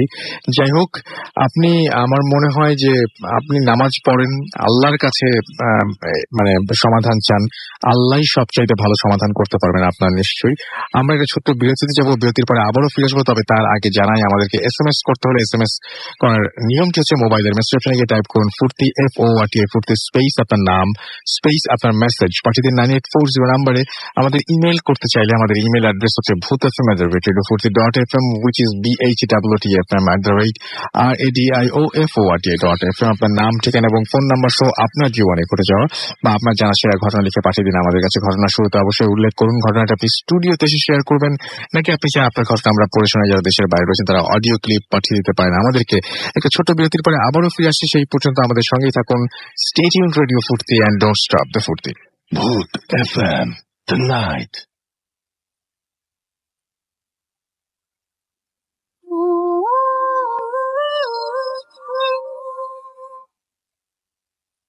আসসালামু আলাইকুম রাসেল ভাই, আশা করি ভালো আছেন। আমি ভূত এফএমের অনেক বড় একজন ফ্যান। অনেকদিন ধরে ভাবছিলাম ঘটনা শেয়ার করব, কিন্তু সময়ের অভাবে করা হয়ে উঠছিল না। তো আমি যে ঘটনাটা শেয়ার করব সেই ঘটনাটা ঘটেছিল আমার দাদার সাথে। যাই হোক, আর দেরি করবো না, সরাসরি ঘটনায় চলে যাচ্ছি। আমার দাদা তখন, আর এই ঘটনাটা কমপক্ষে 60 থেকে 70 বছর পূর্বে তো হবেই। আমার দাদা তখন নতুন নতুন বিয়ে করেছে, আর আমার দাদা সাধারণত গৃহস্থালির কাজ করতেন।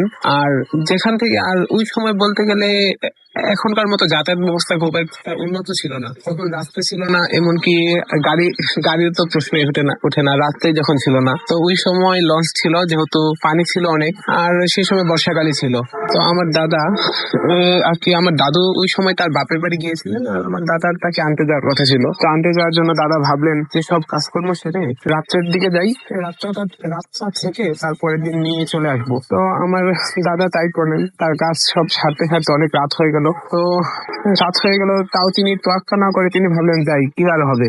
তাছাড়া আমার দাদা এমনিতেই খুব সাহসী। তো আমার দাদা যখন আগে লঞ্চে উঠলেন, রাত্রেবেলা লঞ্চে উঠলেন, লঞ্চ দিয়ে যাবে তার শ্বশুর বাড়িতে। তো লঞ্চে ওঠার পরে লঞ্চটা কিছু করে অর্ধেক রাস্তা যাওয়ার পরে লঞ্চটা আর কি নষ্ট হয়ে যায়। তো তাদেরকে আর কি জিজ্ঞেস করে যে কি ব্যাপার, লঞ্চ কি হলো, নষ্ট হয়ে গেল, কতক্ষণ লাগবে? তারা বললো ঠিক বলতে পারবো না, কারণ কি নষ্ট হয়েছে, আর আমাদের এই জায়গায় তো তেমন মানুষও নাই যে যারা ঠিক করতে পারে। এটা মনে হয় কালকে সকাল হয়ে যেতে পারে। তো আমার দাদা ভাবলেন যাক, এই লঞ্চের আশা করে লাভ নেই, অন্যভাবে যেতে পারি কিনা। তো আমার দাদা লঞ্চ থেকে নেমে গেলেন। তো দেখলেন, আর আমার দাদা যেদিকে যাবে ওই জায়গাটা, রাস্তাটা খুব ভালো ছিল না। তো আমার দাদা লঞ্চ থেকে নেমে একটা নৌকাকে বলল যে আমাকে যে জায়গায় যাবে ওই জায়গার নাম বললো, আমাকে ওইখানে দিয়ে আসো। পরে সে বললো না, আমি মা পুছে দেওয়াতে আমাকে যত টাকাই দেন না কেন আমি যাবো না ওই জায়গায়, কারণ ওই জায়গাটা খুব খারাপ। পরে আমার দাদা তাকে ওই সময় টাকারও খুব দাম ছিল, প্রথমে 25 পয়সা দিতে চাইলো। পরে বললো আচ্ছা যাও, তোমাকে আমি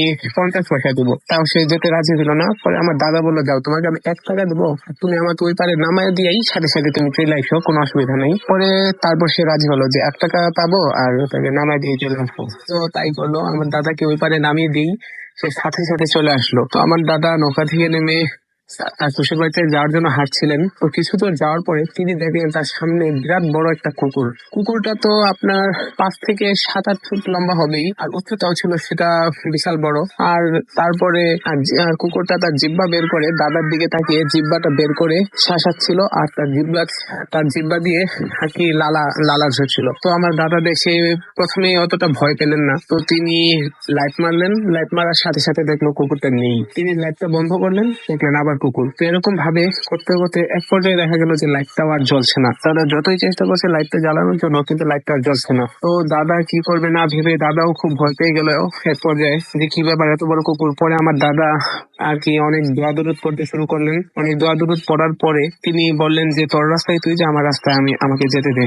পরে আমার দাদা দেখে তাও যায় না। পরে দাদা অনেক দোয়া দরুদ পড়ার পরে অনেক জোরে একটা দৌড় দিলেন, আর কোনো দিকে না তাকিয়ে তিনি দৌড়ে গিয়ে একেবারে তার বাড়ির আঙিনায় গিয়ে ঠাস করে পড়লেন। তো শব্দ পেয়ে সবাই যখন এলো, এসে দেখে যে আমার দাদা সেখানে পড়ে আছে সেন্সলেস অবস্থা। আর তখন তারা বললো কি ব্যাপার জামাইয়ের এই অবস্থা কেন? তো তারা তাড়াতাড়ি দাদাকে তুলে নিয়ে ঘরে গেলেন। ঘরে যাওয়ার পরে তার জ্ঞান ছিল, তাকে জিজ্ঞেস করলেন যে কি ব্যাপার, এরকম হলো কেন, তুমি কেন এভাবে, তুমি কিসের জন্য এভাবে আসলা, তুমি ভয় পেয়েছো নাকি? এসব জিজ্ঞেস করার পরে আমার দাদা বললো যে হ্যাঁ, আর কি দাদা তাদের ঘটনা সব খুলে বলার পরে দাদা আর কি খুবই অসুস্থ ছিল। দাদা তার শ্বশুর বাড়িতেই কয়েকদিন থাকলো, যেহেতু তিনি অসুস্থ ছিলেন। ওখানেই তাকে বিভিন্ন হুজুর দেখানো হলো। তারপর দেখানোর পরে এক পর্যায়ে দেখা গেল যে একদিন আমার দাদা তাদের যে বারান্দা ছিল, বারান্দার এ পাশ থেকে ও পাশে আর কি গৌড় দিতেন।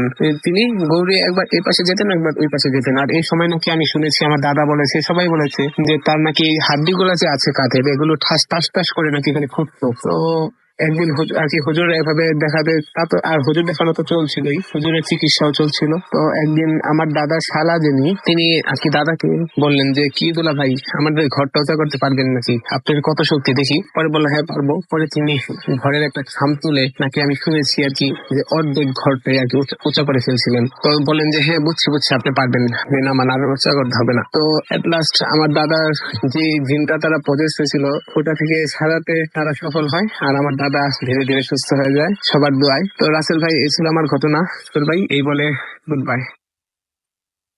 Booth FM, the night. Means a lot.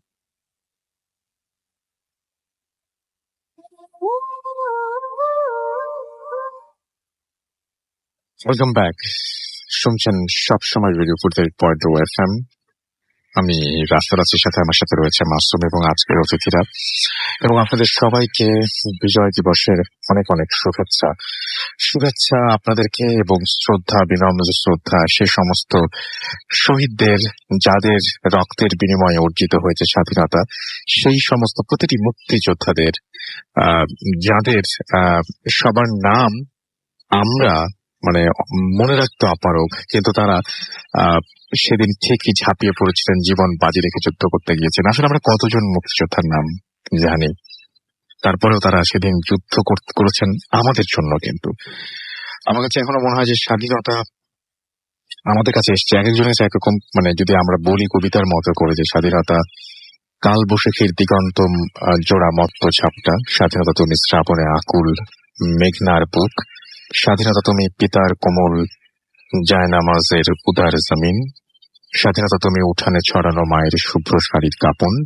স্বাধীনতা তুমি বোনের হাতের নম্র পাতার মেহেদির রং, স্বাধীনতা তুমি বন্ধুর হাতে তারার মতন জলজলে এক রাঙা পোস্টার, স্বাধীনতা তুমি গৃহিণীর ঘন কালো খোলা চুল হাওয়ায় হাওয়ায় বুনো উদ্দাম, স্বাধীনতা তুমি খোকার গায়ের রঙিন কুর্তা খুকি রমন তুলতুলে কালে রৌদ্রে খেলা, স্বাধীনতা তুমি বাগানের ঘর কোকিলের গান বয়সী বটের ঝিলিমিলি পাতা, যেমন ইচ্ছে লেখার আমার কবিতার খাতা। এর চেয়ে সুন্দর করে হয়তো বলা যায় না, এই জন্য আমরা কবি শামসুর রহমানের মতো করেই বললাম স্বাধীনতা নিয়ে আজকের কথাগুলো। এবং বিজয় দিবসে আপনাদের সবাইকে আরো একবার শুভেচ্ছা এবং আরো একবার স্বাগতম স্বাধীন বাংলাদেশে। আমরা পরবর্তী ঘটনায় যাব, এবং পরবর্তী ঘটনায় যাওয়ার আগে আমরা অনেকক্ষণ SMS পড়িনি, কিছু SMS পড়ে নেব। আমাদেরকে নোবেল্লা SMS করেছেন বাড্ডা থেকে, এবং ফার্স্ট স্টোরির এখনো প্রশংসা শুনছি আমরা। শিশির আমাকে SMS করেছেন নাইস স্টোরি আলিফ ভাই। এছাড়া আমাদেরকে দেখতে পাচ্ছি SMS করেছেন দিলীপ বাগেরহাট থেকে, ফার্স্ট স্টোরি ইন্টারেস্টিং ছিল। মুন্নি খুলনা থেকে আমাদের SMS করেছেন। আমাদেরকে মাহবুব রাজশাহী থেকে SMS করেছেন, এবং আমাদেরকে তিনি বলছেন যে রাত এলে মনে হয় ভূতের কথা, শুক্রবার এলে মনে হয় ভূত FM এর কথা, খুবই ভয় লাগছে। এমডি আমিনুল ইসলাম বাবা রাজশাহী থেকে লিখেছেন যে আমার SMS পড়েন না কেন, এই যে আপনার SMS পড়লাম ভাই। হ্যালো রাসেল ভাই, আমি ভূত FM এর, আচ্ছা আপনি নাম লেখেননি, আপনার SMS পড়া যাচ্ছে না এই জন্য। এমডি সজীব আমাদের SMS করেছেন ভোলা থেকে, ফার্স্ট স্টোরিটা নাইস ছিল। সিদ্দিক আমাদের সিলেট থেকে SMS করেছেন, এবং তিনি বলছেন আমার কাছে ভয়ঙ্কর ঘটনা রয়েছে, পাঠিয়ে দিন এখনই ভূত FM রেডিওফুর্তি.fm এই অ্যাড্রেসে। ইসরাফিল খুলনা থেকে SMS করেছেন, ফার্স্ট স্টোরিটা অনেক ভালো হয়েছে। আমাদেরকে দেখতে পাচ্ছি বাবুল SMS করেছেন, আমাদেরকে আলী হুসাইন দুর্জয়, সাকিন SMS করেছেন, নূর আমাদের SMS করেছেন, আর অনেকে। আপনি যদি SMS করতে চান মোবাইলের মেসেজ অপশনে গিয়ে টাইপ করুন ফুর্তি FORTA ফুর্তি স্পেস আপনার নাম স্পেস আপনার মেসেজ পাঠিয়ে দেন 9840। আমরা চলে যাবো আমাদের পরবর্তী ঘটনায়, আমাদের দ্বিতীয় অতিথির কাছে। আপনার নামটা বলে আপনার ঘটনাটা প্লিজ শুরু করবেন। ভাই আমি নসিব, এটা আমার সেকেন্ড স্টোরি। জি, এই ঘটনাটা আমি আমার ফ্রেন্ডের মুখে শুনি। জি, আমার ফ্রেন্ডের বাসা কুষ্টিয়াতে। আচ্ছা, এটা তাদের বাসারই ঘটনা। জি, তাদের বাসার থার্ড ফ্লোরে একটা ফ্যামিলি থাকতো। জি, সেই ফ্যামিলিতে একজন আঙ্কেল থাকতেন, তার ওয়াইফ আর দুইটা মেয়েকে নিয়ে। তো এই ফ্যামিলিটার সাথে আমার ফ্রেন্ডের ফ্যামিলি খুব ক্লোজ ছিল। জি, জি, তো একদিন এই ফ্যামিলিটা পিকনিকে যায়, আর কুষ্টিয়া থেকে নড়াইল পিকনিক স্পটে তারা পিকনিকে যায়। তো ওখান থেকে যখন তারা ব্যাক করে তখন যশোরের সাইডে আসার পথে এখানে একটা কালভার্ট পড়ে।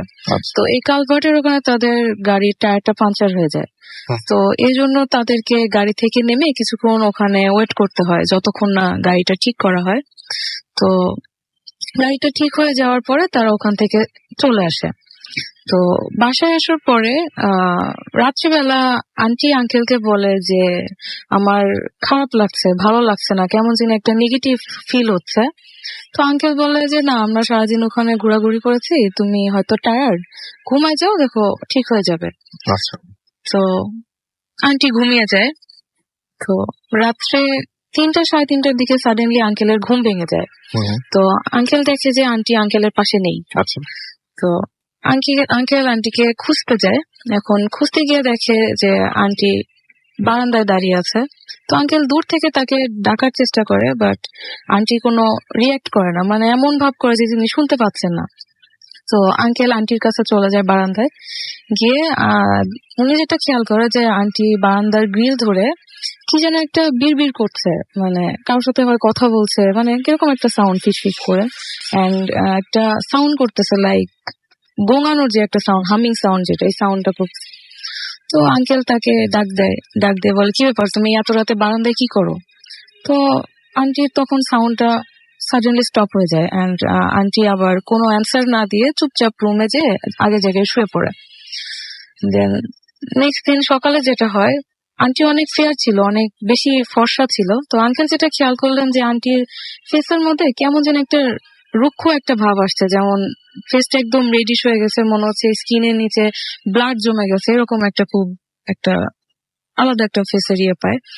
তো আর চোখগুলো কেমন গর্তে চলে গেছে, মনে হচ্ছে সারা রাত সে ঘুমায় নাই কিংবা রেস্টলেস ফিল হচ্ছে। তো আঙ্কেল জিজ্ঞাসা যে কি ব্যাপার, তুমি কি অসুস্থ? তো আন্টি বললে যে না, আমি ঠিক আছি। তো আঙ্কেল এজ ইউজুয়াল অফিসে চলে যায়, সেদিন আর কিছু জিগায় না। আর আমি আগেই বলেছি যে আমার ফ্রেন্ডের ফ্যামিলির সাথে এই ফ্যামিলিটা খুব ক্লোজ, সেহেতু আন্টি প্রায় আমার ফ্রেন্ডের বাসায় যেয়ে আমার ফ্রেন্ডের আম্মার সাথে গল্প করে। লাইক আঙ্কেল যখন অফিসে থাকে, আন্টির 2টা মেয়ে যখন স্কুলে থাকে, তখন টাইম পাস করার জন্য আমার ফ্রেন্ডের বাসায় যায়। তো আন্টি যখন যায়, তখন আমার ফ্রেন্ডের আম্মার সাথে যখন গল্প করে, তখন আমার ফ্রেন্ডের আম্মা খেয়াল করে যে তিনি যে কথাগুলো বলছে আন্টি সেদিকে না তাকিয়ে সাইডে একদিকে তাকিয়ে কি জানি ফিস ফিস করে কথা বলছে, মানে ওইখানে হয়তো কেউ দাঁড়িয়ে আছে, এরকম একটা ফিলিংস। তো তিনি আন্টিকে বলে যে কি ব্যাপার ভাবি, কিছু হয়েছে? তখন আন্টি কোনো অ্যান্সার দেয় না, তার দিকে একবার তাকিয়ে আবার সেই আগের জায়গায় তাকিয়ে থাকে। তো তারপরে উনি আবার বাসায় চলে যায়। নেক্সট দিন যেটা হয়, এটা তো আসলে শীতের সময়ের ঘটনা। তো শীতের দিনে কি হয়, বাইরের সাউন্ড গুলা তো খুব আস্তে থাকে, মানে বাসার ভেতরে কোনো সাউন্ড হলে এগুলো রিপিট হয়, মানে খুব শোনা যায়। তো আমার ফ্রেন্ডের রুমে যে বারান্দাটা ছিল, সেই বারান্দাটা ওই আন্টির বাসার বারান্দার মানে নিচে, তো উপর থেকে ওই বারান্দায় কিছু হলে সাউন্ডটা ভেসে আসতো। তো আন্টি যে বারান্দা ধরে ফিস ফিস যেটা সাউন্ড করতো, তারপর গোঙানি যে সাউন্ডটা করতো, ওই সাউন্ডটা তারা বারান্দা থেকে শুনতে পেত। শুনে তো এটা ইউজুয়ালি ব্যাপার, একজন তো ভয় পাবে যে এরকম সাউন্ডটা কেন আসে, তো তারা প্রায় বারান্দায় যাওয়াই বন্ধ করে দেয়। আর আন্টি ওয়ার্ড বিহেভে ওরা আন্টি বাসায় আসলেও আন্টির সামনে আসা বন্ধ করে দেয়, যে যার রুমে থাকে যে আন্টি সামনে আসবে না, ভয় পায়। তো একটা অদ্ভুত জিনিস হয় এখানে, যে আন্টি যখন বাসায় থাকে তখন তারা যে কোনো রুম থেকে যদি আন্টির দিকে মানে লুকিয়ে আন্টিকে দেখার চেষ্টা করে, তখন তারা খেয়াল করে যে আন্টি তাদের দিকে তাকিয়ে আছে। মানে ওনারা লুকিয়ে দেখছেন, কিন্তু তার আগেই দেখছেন যে আন্টি সামহাও জেনেছে এবং তিনি তাদের দিকে তাকিয়ে আছে। সেটা খুবই অদ্ভুত ব্যাপার, খুবই অদ্ভুত ব্যাপার। কারণ এটা আবার এমন হয় যে তারা যদি অন্য একটা রুমের পর্দাটাকে হালকা ফাঁকা করেও যদি আন্টিকে দেখার চেষ্টা করেন, সামহাও আন্টি দেখা যায় যে ওই দিকেই তাকিয়ে আছে। এটা তিনি কিভাবে জানবে? কারণ কোন রুমে কে কখন আছে এটা তো উনি দেখতে পাচ্ছেন না এবং জানেই না। তো এটাতে তো তারা আরো ভয় পেয়ে যায়, যে মানে অদ্ভুত একটা ব্যাপার। তারপরে নেক্সট আরো কয়েকদিন পরে যেটা হয়, সেটা তো তারা কখনোই এক্সপেক্ট করে নাই, যে তাদের আসলে দুপুরে সবারই একটা ঘুমানোর অভ্যাস ছিল। তো আমার ফ্রেন্ডের রুমে আমার ফ্রেন্ড ঘুমাচ্ছিল। তো জাস্ট মাগরিবের একটু আগে ওর উঠে যাওয়ার অভ্যাস, তো উঠবে এমন একটা সময় ও এক পাশ থেকে আরেক পাশে ফিরে জাস্ট চোখটা খুলে দেখলো যে আন্টি তার বেডের পাশে দাঁড়িয়ে আছে এন্ড তার দিকে ঝুঁকে তার দিকে খুব বড় বড় করে তাকিয়ে আছে, মানে খুব রেগে রেগে এরকম একটা জিনিস। তো এটা একটা নর্মাল বিষয় যে একটা মানুষ যদি ঘুমের মধ্যে উঠে এরকম একটা ফেস দেখে, তার দিকে এত ঝুঁকে তাকিয়ে আছে, তো এটা খুবই ভয়ঙ্কর একটা ব্যাপার। তো সে এটাতে খুবই ভয় পেয়ে চিৎকার দিয়ে পাশে তার আম্মার রুমে চলে যায়। আর তার আম্মার রুমটা, তার রুমের একটা রুম পরেই তার আম্মার রুম। তো আম্মাকে বলে and, তার আম্মার সাথে করে সে যখন তার রুমে আসে, এসে দেখে যে আন্টি উধাও। মানে এত অল্প টাইমে মানে একজন তার রুম থেকে বের হয়ে মেইন গেট দিয়ে বের হয়ে চলে যায়, এটা একটা নর্মাল মানুষের বেশ মানে সম্ভবই না। তারা যে সিঁড়ি পর্যন্ত যাবে, যে আন্টি সিঁড়িতেও তো থাকতে পারতো, কিন্তু সিঁড়িতেও সে নাই। এত তাড়াতাড়ি সে কিভাবে বাসায় চলে গেল? সেটাই তো, মানে চরম একটা অদ্ভুত ব্যাপার। তো তারা মানে আগে তাদের বাসার যে মেইন ডোর এটা খুলে রাখতো, কারণ বাইরের কেউ সেখানে আসতো না, ফ্ল্যাটে সবাই আসতো। তো এই জিনিসগুলো হওয়ার পর থেকে তারা তাদের দরজাটা লাগায় রাখা শুরু করে, কেউ নক না করলে খুলতো না। এরকম কয়েকদিন পরে দেখা গেল যে আন্টিদের বাসা থেকে খুব চিল্লাচিল্লির সাউন্ড আসে, লাইক আন্টির যে দুইটা মানে মেয়ে আছে, সেই দুইটা মেয়ের কান্নাকাটির চিল্লাচিল্লি, মানে হেল্প চাচ্ছে এরকম সাউন্ড আসতে থাকে। তো তখন এরকম সাউন্ড শুনে আন্টি, আমার ফ্রেন্ড, সবাই মিলে ফ্ল্যাটের বাকি সবাই ওদের বাসার মেইন গেটে যে জড়ো হয় যে কি হচ্ছে বাসার মধ্যে। তারা অনেক বেল দেয়, গেট নক করে, বাট কেউ খুলে না। অনেকক্ষণ এভাবে দাঁড়িয়ে থাকার পরে একটা মানে আন্টির এক মেয়ে এসে গেটটা খুলে দেয়। খুলে দেওয়ার পরে তখন আমার ফ্রেন্ড আর আম্মার বাকি সবাই ভিতরে ঢুকে দেখে যে আন্টি তার আরেকটা যে মেয়ে ভিতরে ছিল সেই মেয়েটাকে গলা ধরে দেয়ালের সাথে মানে ধরে রাখছে, আটকে রাখছে। এন্ড বাকিটা তো কান্নাকাটি করতেছে। আর মানে তার মানে হাতে পায়ে মানে ডিপ, মানে যদি কোনো ইনজুরি হয় তখন তো বাইরে কালো কালো একটা স্পট হয়, ওরকম স্পটের দাগ। তো তারা যে তাকে থামানোর চেষ্টা করে, কিন্তু তার ভেতরে মানে এত পাওয়ার যে সে মানে ধাক্কা দিয়ে সবাইকে ছিটকে সব দিকে ফেলে দিচ্ছে। তো তারা ফ্ল্যাটের বাকি সবাই যখন তাকে মানে থামাতে যায়, অনেক চেষ্টা করে, এমন সময় হঠাৎ সে সেন্সলেস হয়ে পড়ে যায়। তখন আন্টির হাজবেন্ড যখন আসে, মানে আঙ্কেল যখন আসে, তখন আঙ্কেল এসে তাকে ডক্টরের কাছে নিয়ে যায়। ডক্টরের কাছে নিয়ে গেলে মানে ডক্টর বলে যে হয়তো তিনি রেস্টলেস ফিল করতেছে কিংবা কোনো কিছু স্ট্রেস, কোনো টেনশনে আছেন, এজন্য হয়তো উনি মানে কি করছে উনি সেটা বুঝতে পারছে না। তো উনি প্রেসক্রাইব করে এন্ড মেডিসিন দেয়, বলে যে এটা স্ট্রেস রিলিফ করবে এন্ড হয়তো উনি ঠিক হয়ে যাবে। তো মেডিসিন দেওয়ার পরে মেডিসিন খেয়ে কোনো ইমপ্রুভ হয় না, কিছুই কোনো কাজই হয় না। তখন আমাদের মানে ওই আন্টির পাশের বাসার এক আন্টি এসে আঙ্কেলকে সাজেস্ট করে যে দেখেন আপনার মেয়েগুলাকে এভাবে মারধর করছে, আর আমার মনে হয় না যে এটা তার কোনো অসুস্থতা কিংবা কোনো সিকনেস, আমার মনে হয় তার উপরে কোনো কিছু আসর পড়ছে। তো আপনি একটা কাজ করেন, আমি একটা হুজুরের নাম্বার দিই, আপনি হুজুরের সাথে যোগাযোগ করেন। তো আঙ্কেল হুজুরকে ফোন দেয়, ফোন দিয়ে যোগাযোগ করে আর বলে যে নেক্সট দিন বাসায় আসতে। তো এনিহাও হুজুর সেদিন আসতে পারে না বাসায়। তো যেদিন হুজুরের আসার কথা ছিল নেক্সট দিন, সেদিন দুপুরে হুজুর আসার কথা ছিল, বাট হুজুর আসে না। সেদিনই মাগরিবের কিছুক্ষণ আগে ওদের বাসা থেকে আবার খুব চিল্লাচিল্লির সাউন্ড শোনা যায় এন্ড আবার সবাই ফ্ল্যাটের সবাই তো ওখানে যায়। যাওয়ার পরে তো বেল দেয়, কেউই গেট খুলে না, বাইরে থেকে খুবই সাউন্ড আসে, মানে গেট খুলছে না কেউ। তখন তারা কোনো উপায় না পেয়ে বাসার দারোয়ানকে বারান্দা দিয়ে উঠানোর চেষ্টা করে। দারোয়ান তারপরে বারান্দা দিয়ে উঠে গ্রিল খুলে ভিতরে যখন এন্ট্রি করে, তখন আন্টি তার গলা ধরে একটা দূরে মানে আছাড় দিয়ে দেয় টাইপ। মানে সে তো মানে এত শক্তি যে সে একটা মেল পার্সন যে হ্যাঁ যে ইয়ে করে ফেলে দেয় তাকে।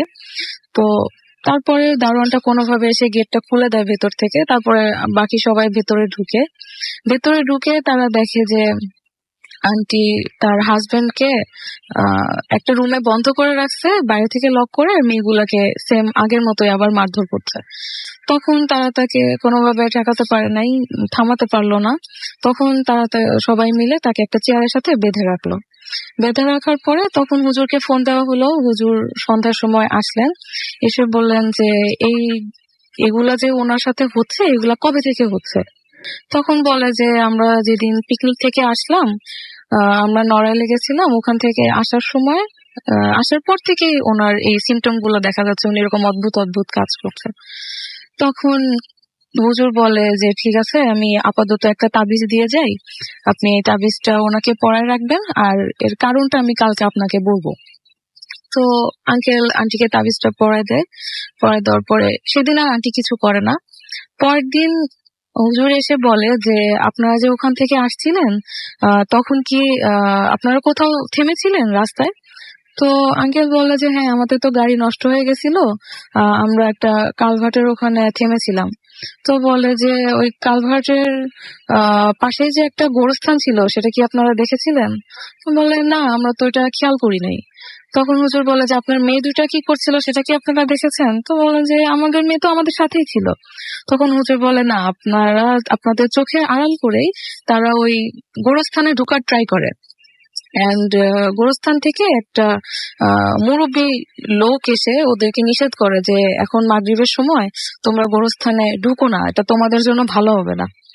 তো ওরা এই জিনিসটা কোনো কেয়ার না করেই গোরস্থানের মধ্যে ঢুকে, গোরস্থানে ঢুকেই যে একটা কবর ছিল, মানে সেটা অনেক আগের কবর, হয়তো কবরগুলা মানে অত বুঝতে পারে না যে এটা কবর, তারা ওই কবরটার উপর দিয়েই চলে যায় ভেতরে।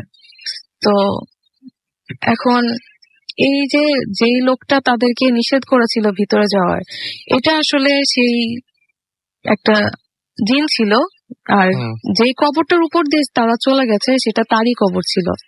এন্ড সে এই জন্য ওয়ার্ন করেছিল যে তাহলে ওই মৃত লোকের জিনের কথা বলছেন আপনি, যিনি হচ্ছে এই প্রতিশোধটা নিয়েছেন। জি জি।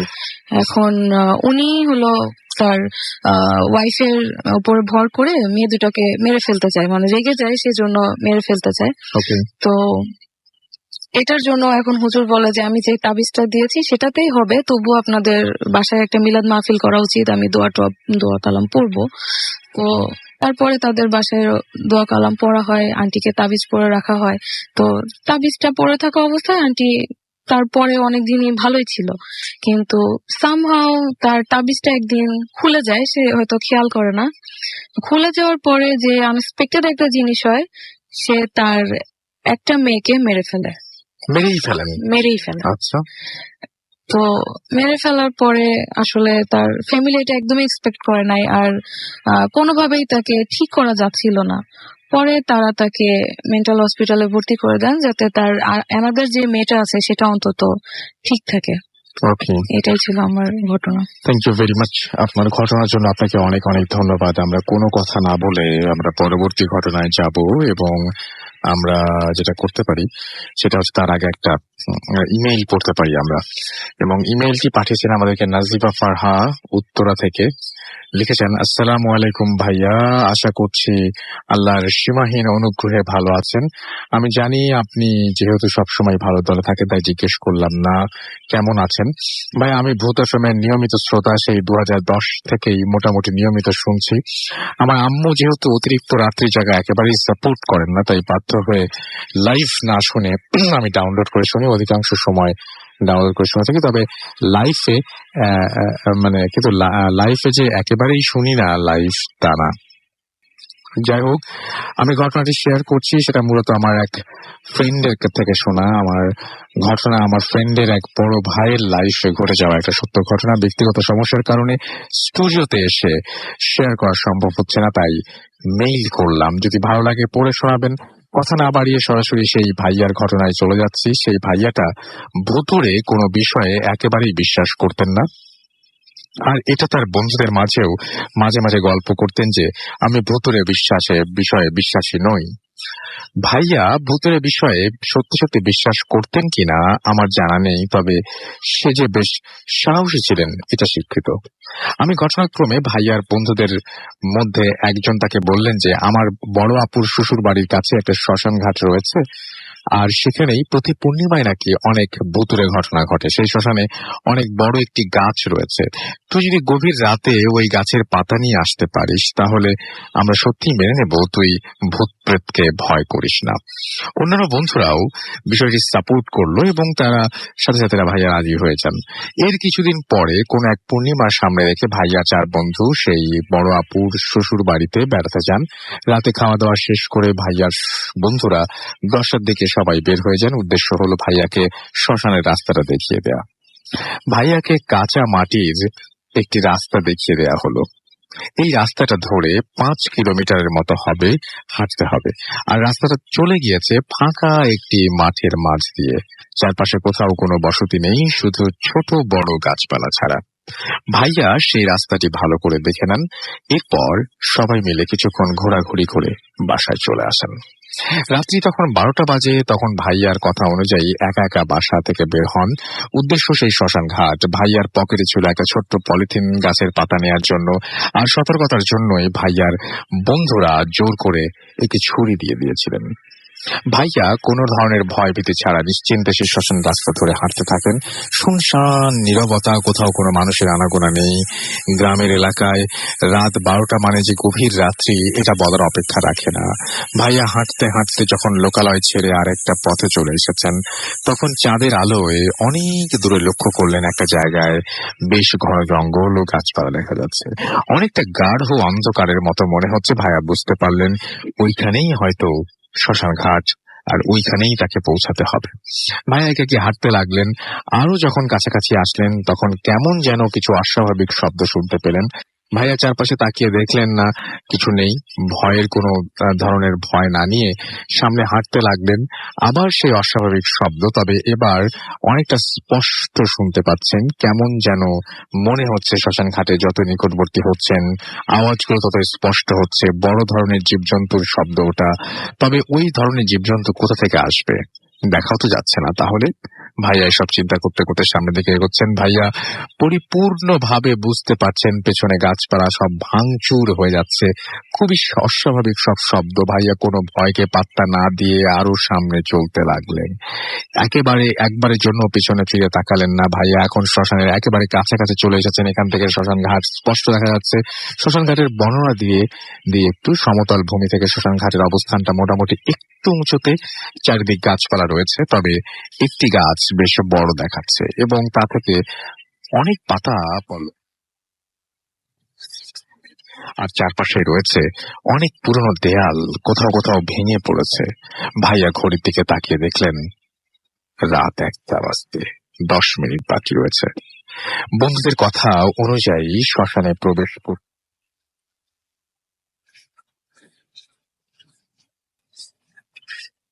করতে হবে।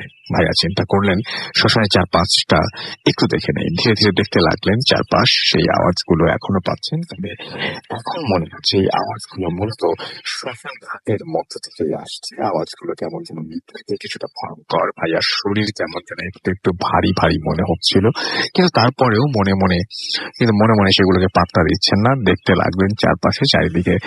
দেখে ভাইয়া যখন ফিরে আসলেন শ্মশানের ঠিক সামনে, সেখানে ভাইয়াকে প্রথমে যেখানে দাঁড়িয়েছিলেন সেখানে দেখলেন 4 জন লোক দাঁড়িয়ে আছে। তাদের গায়ের রং বেশ কালো এবং তাদের পরনে রয়েছে সাদা ধরনের একটি মাত্র চাদর, এবং তাদের মাঝখানে একটি লাশ। বোঝা যাচ্ছে এরা লাশটাকে পোড়াতে এসেছে। ভাইয়া খুবই স্বাভাবিক হিসাবে ধরে নিলেন। মনে মনে খুশি হলেন, যাক কিছুটা সময় সাথে কাটানো যাবে। কিন্তু একটু পরেই ভাইয়া চিন্তা করতে লাগলেন এত রাতে লাশ পোড়াতে আসলো কেন? সেটা মাত্র 4 জনই বা কেন? আর লোকজন কোথায়? এরা মানুষ তো। এই বিষয়গুলো নিয়ে ভাইয়া চিন্তা করতে লাগলেন, কিন্তু কোনো উত্তর খুঁজে পেলেন না। চিন্তা বাদ দিয়ে তাদের সাথে কথা বলার চেষ্টা করলেন, কিন্তু না, তারা কোনো ধরনের কথা বলছে না এবং কোনো উত্তরও দিচ্ছে না। ভাইয়া ভাবলেন আমি হয়তো অপরিচিত, তাই উত্তর দিচ্ছে না। ভাইয়া তাদের চেহারা দেখলেন, কেমন যেন গম্ভীর টাইপের মনে হচ্ছে। ভাইয়া ভাবলেন হয়তো তাদের নিকটতম কোনো আত্মীয় মারা গিয়েছে, তাই মন খারাপ। ভাইয়া তাদের কাছে থেকেই থাকতে লাগলেন। কিছুক্ষণ পর দেখতে পেলেন 4 জনের মধ্যে নেতা টাইপের একজন লোক আরেকজনকে ইশারা করছে। ইশারা করে যে বোঝা গেল ম্যাচ বা লাইটার আনতে ভুলে গেছে, তাই তাকে আনতে পাঠাচ্ছে। ভাইয়া স্বাভাবিকভাবে নিলেন, কোনো কিছুই মনে করলেন না, কারণ মানুষগুলোর ভুল হতেই পারে, এটাই স্বাভাবিক। শ্মশানের সেই শব্দগুলো ভাইয়া এখনো শুনতে পাচ্ছেন, কিন্তু আশ্চর্যের বিষয় হলো এই লোকগুলোর কোনো ধরনের কোনো পরিবর্তন নেই। মনে হচ্ছে তারা কোনো কিছু শুনছে না। এরপর পাঠানো হলো দ্বিতীয় জনকে। প্রথম জন আসতে এত দেরি হচ্ছে কেন সেটা খবর নিতে। এমন অবস্থায় শুধুমাত্র ভাইয়া এবং সেও ফিরল না, এবং তৃতীয় জনকেও সেই গাড়িগুলো পাঠানো হলো। এমন অবস্থায় ভাইয়া শুধুমাত্র অপরিচিত লোক, একটি লাশ। তৃতীয় লোকটা এখনো ফেরেনি। রাত্রি ধীরে ধীরে গভীর হচ্ছে। ভাইয়া যতটা নিশ্চিন্তে ছিলেন এখন ততটাই দুশ্চিন্তায় পড়ে গেছেন। এখন যদি এই লোকটাও চলে যায়, বেশি সময় অপেক্ষা করতে হলো না। ঠিক তেমনই হলো যেমনটা ভাবলেন। চতুর্থ লোকটাও চলে গেল আগুনের সন্ধানে। শ্মশান ঘাটে এখন ভাইয়া আর সেই লাশটি। ভাইয়া এবার রীতিমতো ঘামতে শুরু করেছেন। তিনি এবার স্পষ্ট বুঝতে পারছেন তাকে ভয় দেখানো বা কোনো ক্ষতি করার জন্য ওরা ইচ্ছে করে এভাবে লাশটি রেখে চলে গেছে। গভীর রাতে নির্জন শ্মশান ঘাট, তার উপরে সেই লাশ। ভাইয়া আর ভাবতে পারছেন না। ভাইয়া কোনো চিন্তা না করে ভেতরের দিকে হাঁটতে লাগলেন। ভেতরের আওয়াজগুলো এখন আগের চেয়ে অনেক বেশি ভয়ঙ্কর মনে হচ্ছে। ভাইয়া তারপরেও সামনে এগোচ্ছেন এবং এবং এবং চলতে লাগলেন সেই গাছটির দিকে। এবং সেই গাছটির দিকে ঘটনায় ফিরে আসে। সেই ভাইয়া কোনো দিকে না তাকিয়ে সেই গাছটার দিকে অগ্রসর হচ্ছেন। ভাইয়া মনে মনে যে বিষয়টি ভাবছিলেন সেটা হলো, এই মুহূর্তে যদি এদিক ওদিক তাকাই তাহলে নিশ্চিত আমি ভয় পেয়ে যাব এবং কাজ শেষ করতে পারবো না। আমাকে এখনই চূড়ান্ত ভয় দেখানো হবে। ভাইয়া বিশেষ লক্ষ্য করলেন যে আশেপাশে যাই হচ্ছে না কেন গায়ে কোনো আঘাত আসছে না, এবং নিশ্চিত হলেন যে তারা মানে দূর থেকেই সবকিছু দেখাবে। ভাইয়া এভাবে ভাবতে ভাবতে সামনে অগ্রসর হলেন, কিন্তু গাছটির নিকটে যা দেখলেন সেটা দেখার জন্য প্রস্তুত ছিলেন না। যেহেতু পূর্ণিমা রাত ছিল, ভাইয়া স্পষ্ট দেখতে পেলেন যে সে গাছে কোনো পাতা নেই, বরং পাতার জায়গায় ছোট্ট ছোট্ট হাতের কবজির অংশটা রয়েছে আঙুল সহ। হাতগুলো ভাইয়াকে কাছে যাওয়ার জন্য ইশারা করে ডাকছে।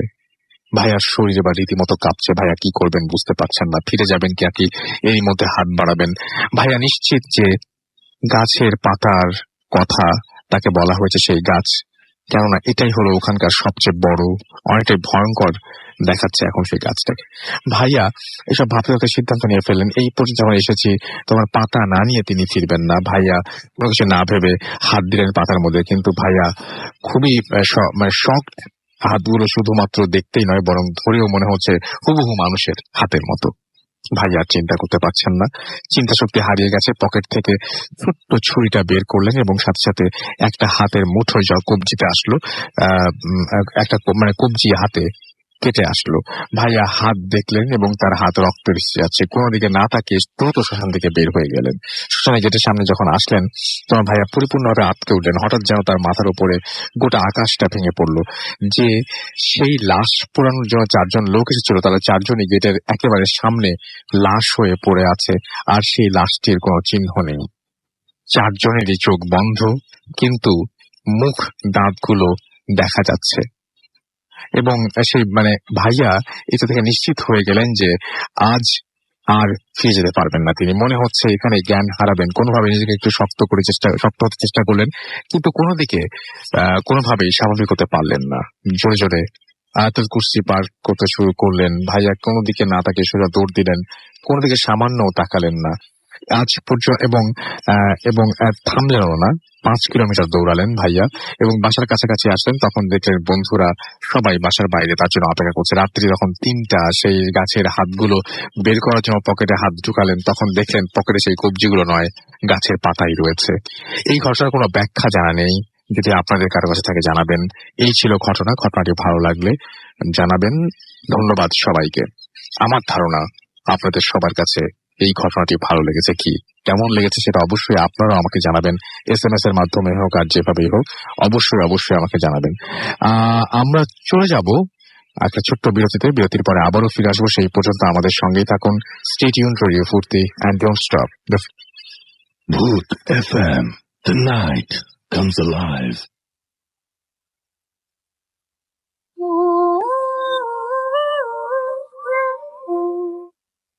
Yes, the night comes alive with গ্রামীণ ফোন শুনছেন সবসময় রেডিও 48.0 FM। আমি রাসেল আছি সাথে। এখন চলে যাব আবারও আমাদের সঙ্গে আছেন মাসুম ভাই, এবং এখন চলে যাব আবার সরাসরি আমাদের আরো একজন নতুন অতিথির কাছে। আপনার ঘটনা শুনি আদনান। হ্যালো লিসনার্স, আসসালামু আলাইকুম। আমি আদনান লালবাগ থেকে বলছি। তো ঘটনাটি ঘটে অ্যাকচুয়ালি আমার দুলাভাইয়ের বড় বোনের সাথে। ঘটনাটি ঘটে চিটাগাংয়ের পটি এলাকাতে। তো ঘটনার শুরুতে বলতে চাই যে আমার দুলাভাইয়ের বড় বোন আর কি আমার আপু, উনি অত্যন্ত ধার্মিক ছিলেন, ধার্মিক মহিলা ছিলেন, নামাজ পড়তেন 5 ওয়াক্ত, মানে অল টাইম আর কি ধার্মিক টাইপের যা আছে, ধর্মীয় জাতীয় আছে সবকিছু করতেন। তো ওনার বড় মেয়ের বিয়ের পরে ঘটনাটি ঘটে অ্যাকচুয়ালি।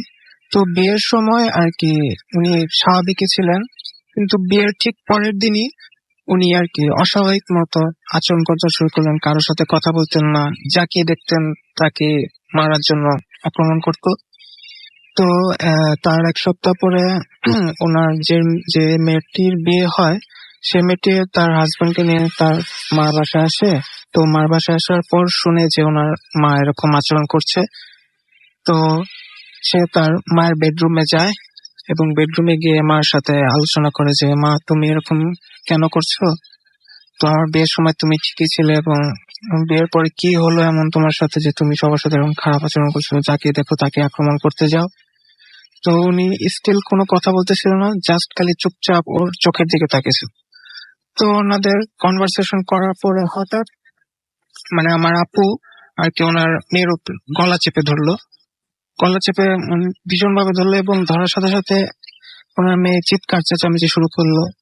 তো এই চিৎকার শুনে নিচের থেকে সবাই এসে দেখলো যে এই অবস্থা। তো অনেক কষ্ট করে তাকে ছাড়ানো হলো, এবং আমার আপুকে বকাটকা দিল যে তুমি কি করতেছো, তোমার নিজের মেয়েকে তুমি মারতেছো কেন? তো ঠিক ওই দিনের কাহিনী শেষ। এরপরে সেকেন্ড দিনের কাহিনী বিকালবেলা। তো উনি মাগরিবের নামাজ পড়ে আর কি শুয়েছিলেন। তো নিচের থেকে ওনার ছোট মেয়ে এসে বললো যে মা, নিচে সবাই আসো, নাস্তা করতে বসবো, তুমি আসো।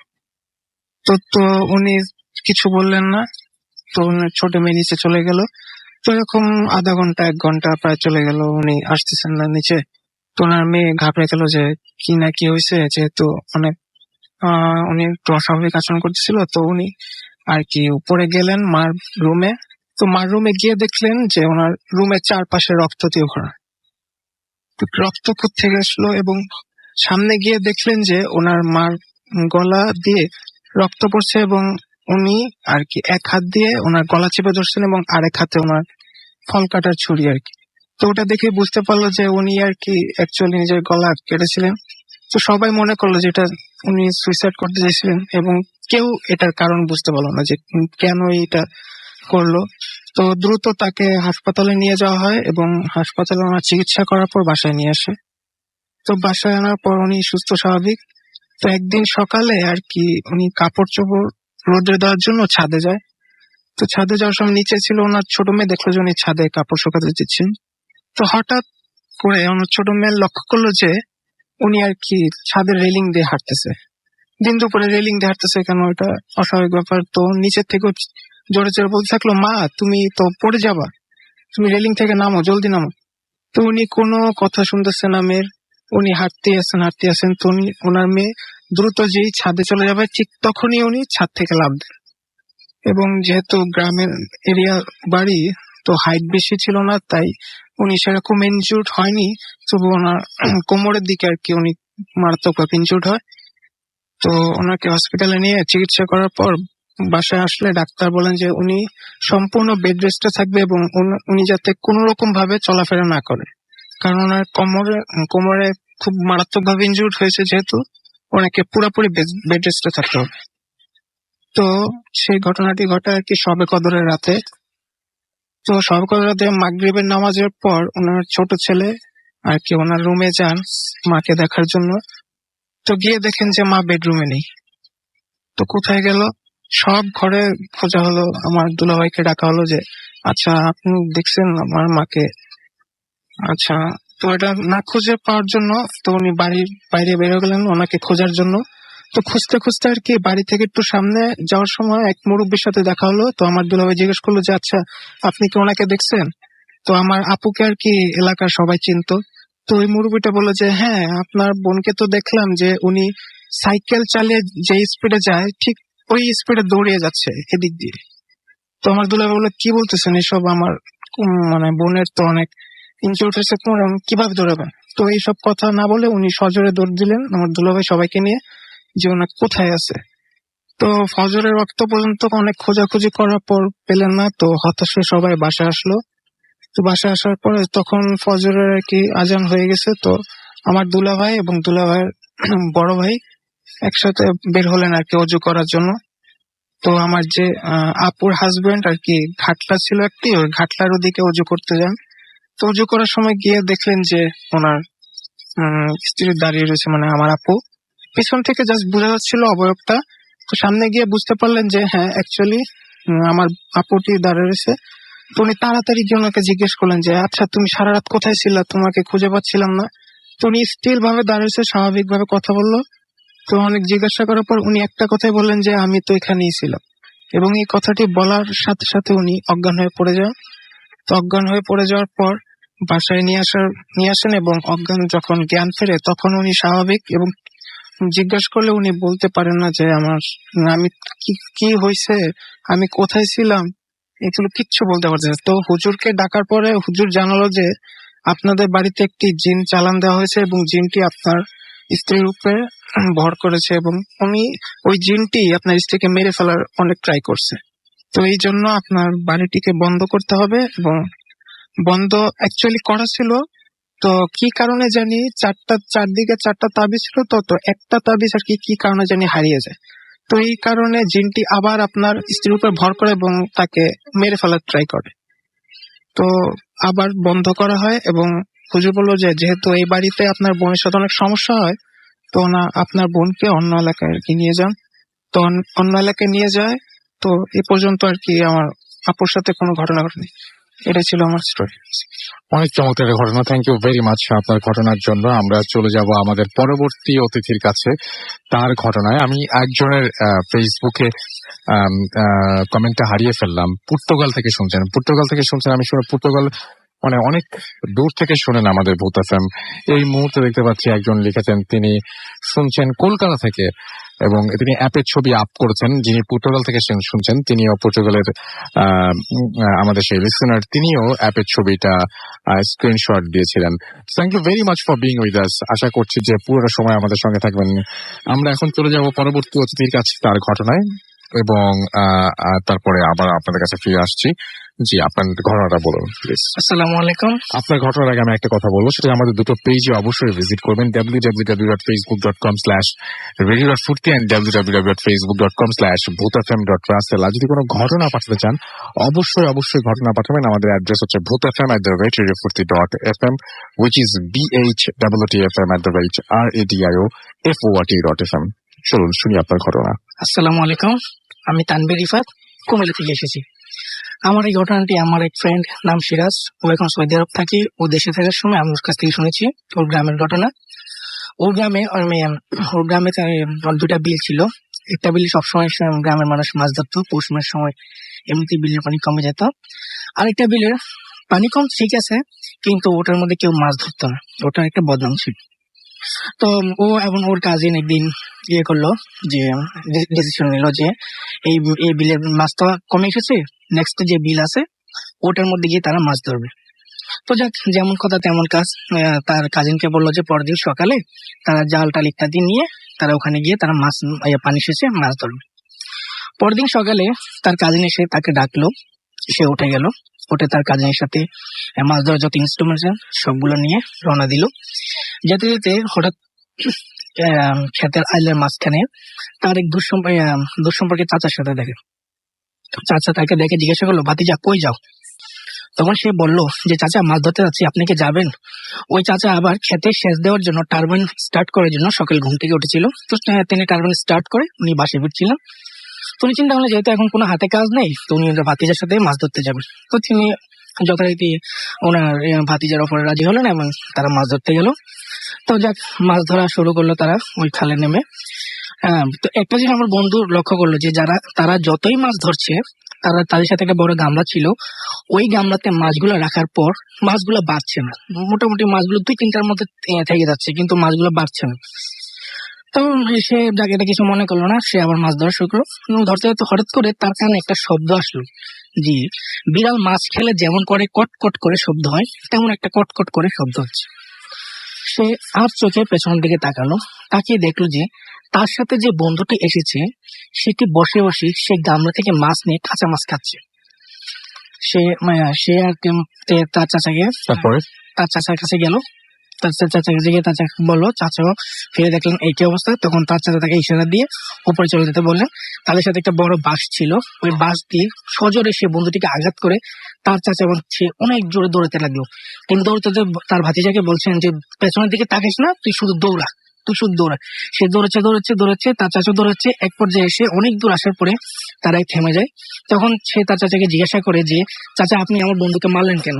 তখন তিনি বললেন যে ওটা তোর বন্ধু ছিল না, তো সেটা ছিল একটা জিন বা খারাপ কোনো জিনিস, তুই বাসায় গিয়ে দেখ তোর বন্ধু আছে। তো যাক, তারা যেহেতু একই ক্লাসে পড়তো, কাজিনের পাশাপাশি তার বন্ধু ছিল। তো গিয়ে দেখলো যে সে বন্ধুটি অনেকক্ষণ ধরে এসে বসে আছে তার বাসার সামনে।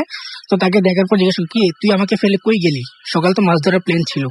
এই কথা শুনে এমন বন্ধুকে সামনে থেকে সে আর ঠিক থাকতে পারলো, সে জ্ঞান হারিয়ে ফেললো। পরবর্তী কবিরাজ এনে তাকে ঠিক করালো।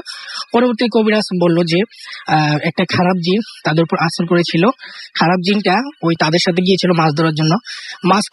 সে মাছ খেতে শুরু করলো। এক পর্যায়ে যখন মাছ ধরা শেষ হয়ে যেত বা মাছ না পেত, তাহলে সেই জিনটি তাদের দুজনকে ওখানে মেরে ফেলে দিত। আসলে এটি ছিল আমার ঘটনা। ধন্যবাদ। Thank you very much. আপনি অনেক কষ্ট করে কুমিল্লা থেকে এসেছেন, এই জন্য আপনাকে প্রথমত ধন্যবাদ জানাচ্ছি। ঢাকায় অনেকে আছেন যারা অনেকে হয়তো আসতে পারেন না ব্যস্ততার কারণে, বাট আপনি কুমিল্লা থেকে চলে এসেছেন। থ্যাংক ইউ ভেরি মাচ আমাদের সঙ্গে এখানে আসার জন্য, এবং আশা করছি ভবিষ্যতে আপনাকে আমরা পাবো ইনশাল্লাহ। আমাদের সঙ্গে আছেন বেলায়েত, এবং তিনি বলছেন যে আজকের সব কাহিনী খুব ভয়ানক ছিল। আমাদের সাথে রয়েছেন এমডি ইসমাইল।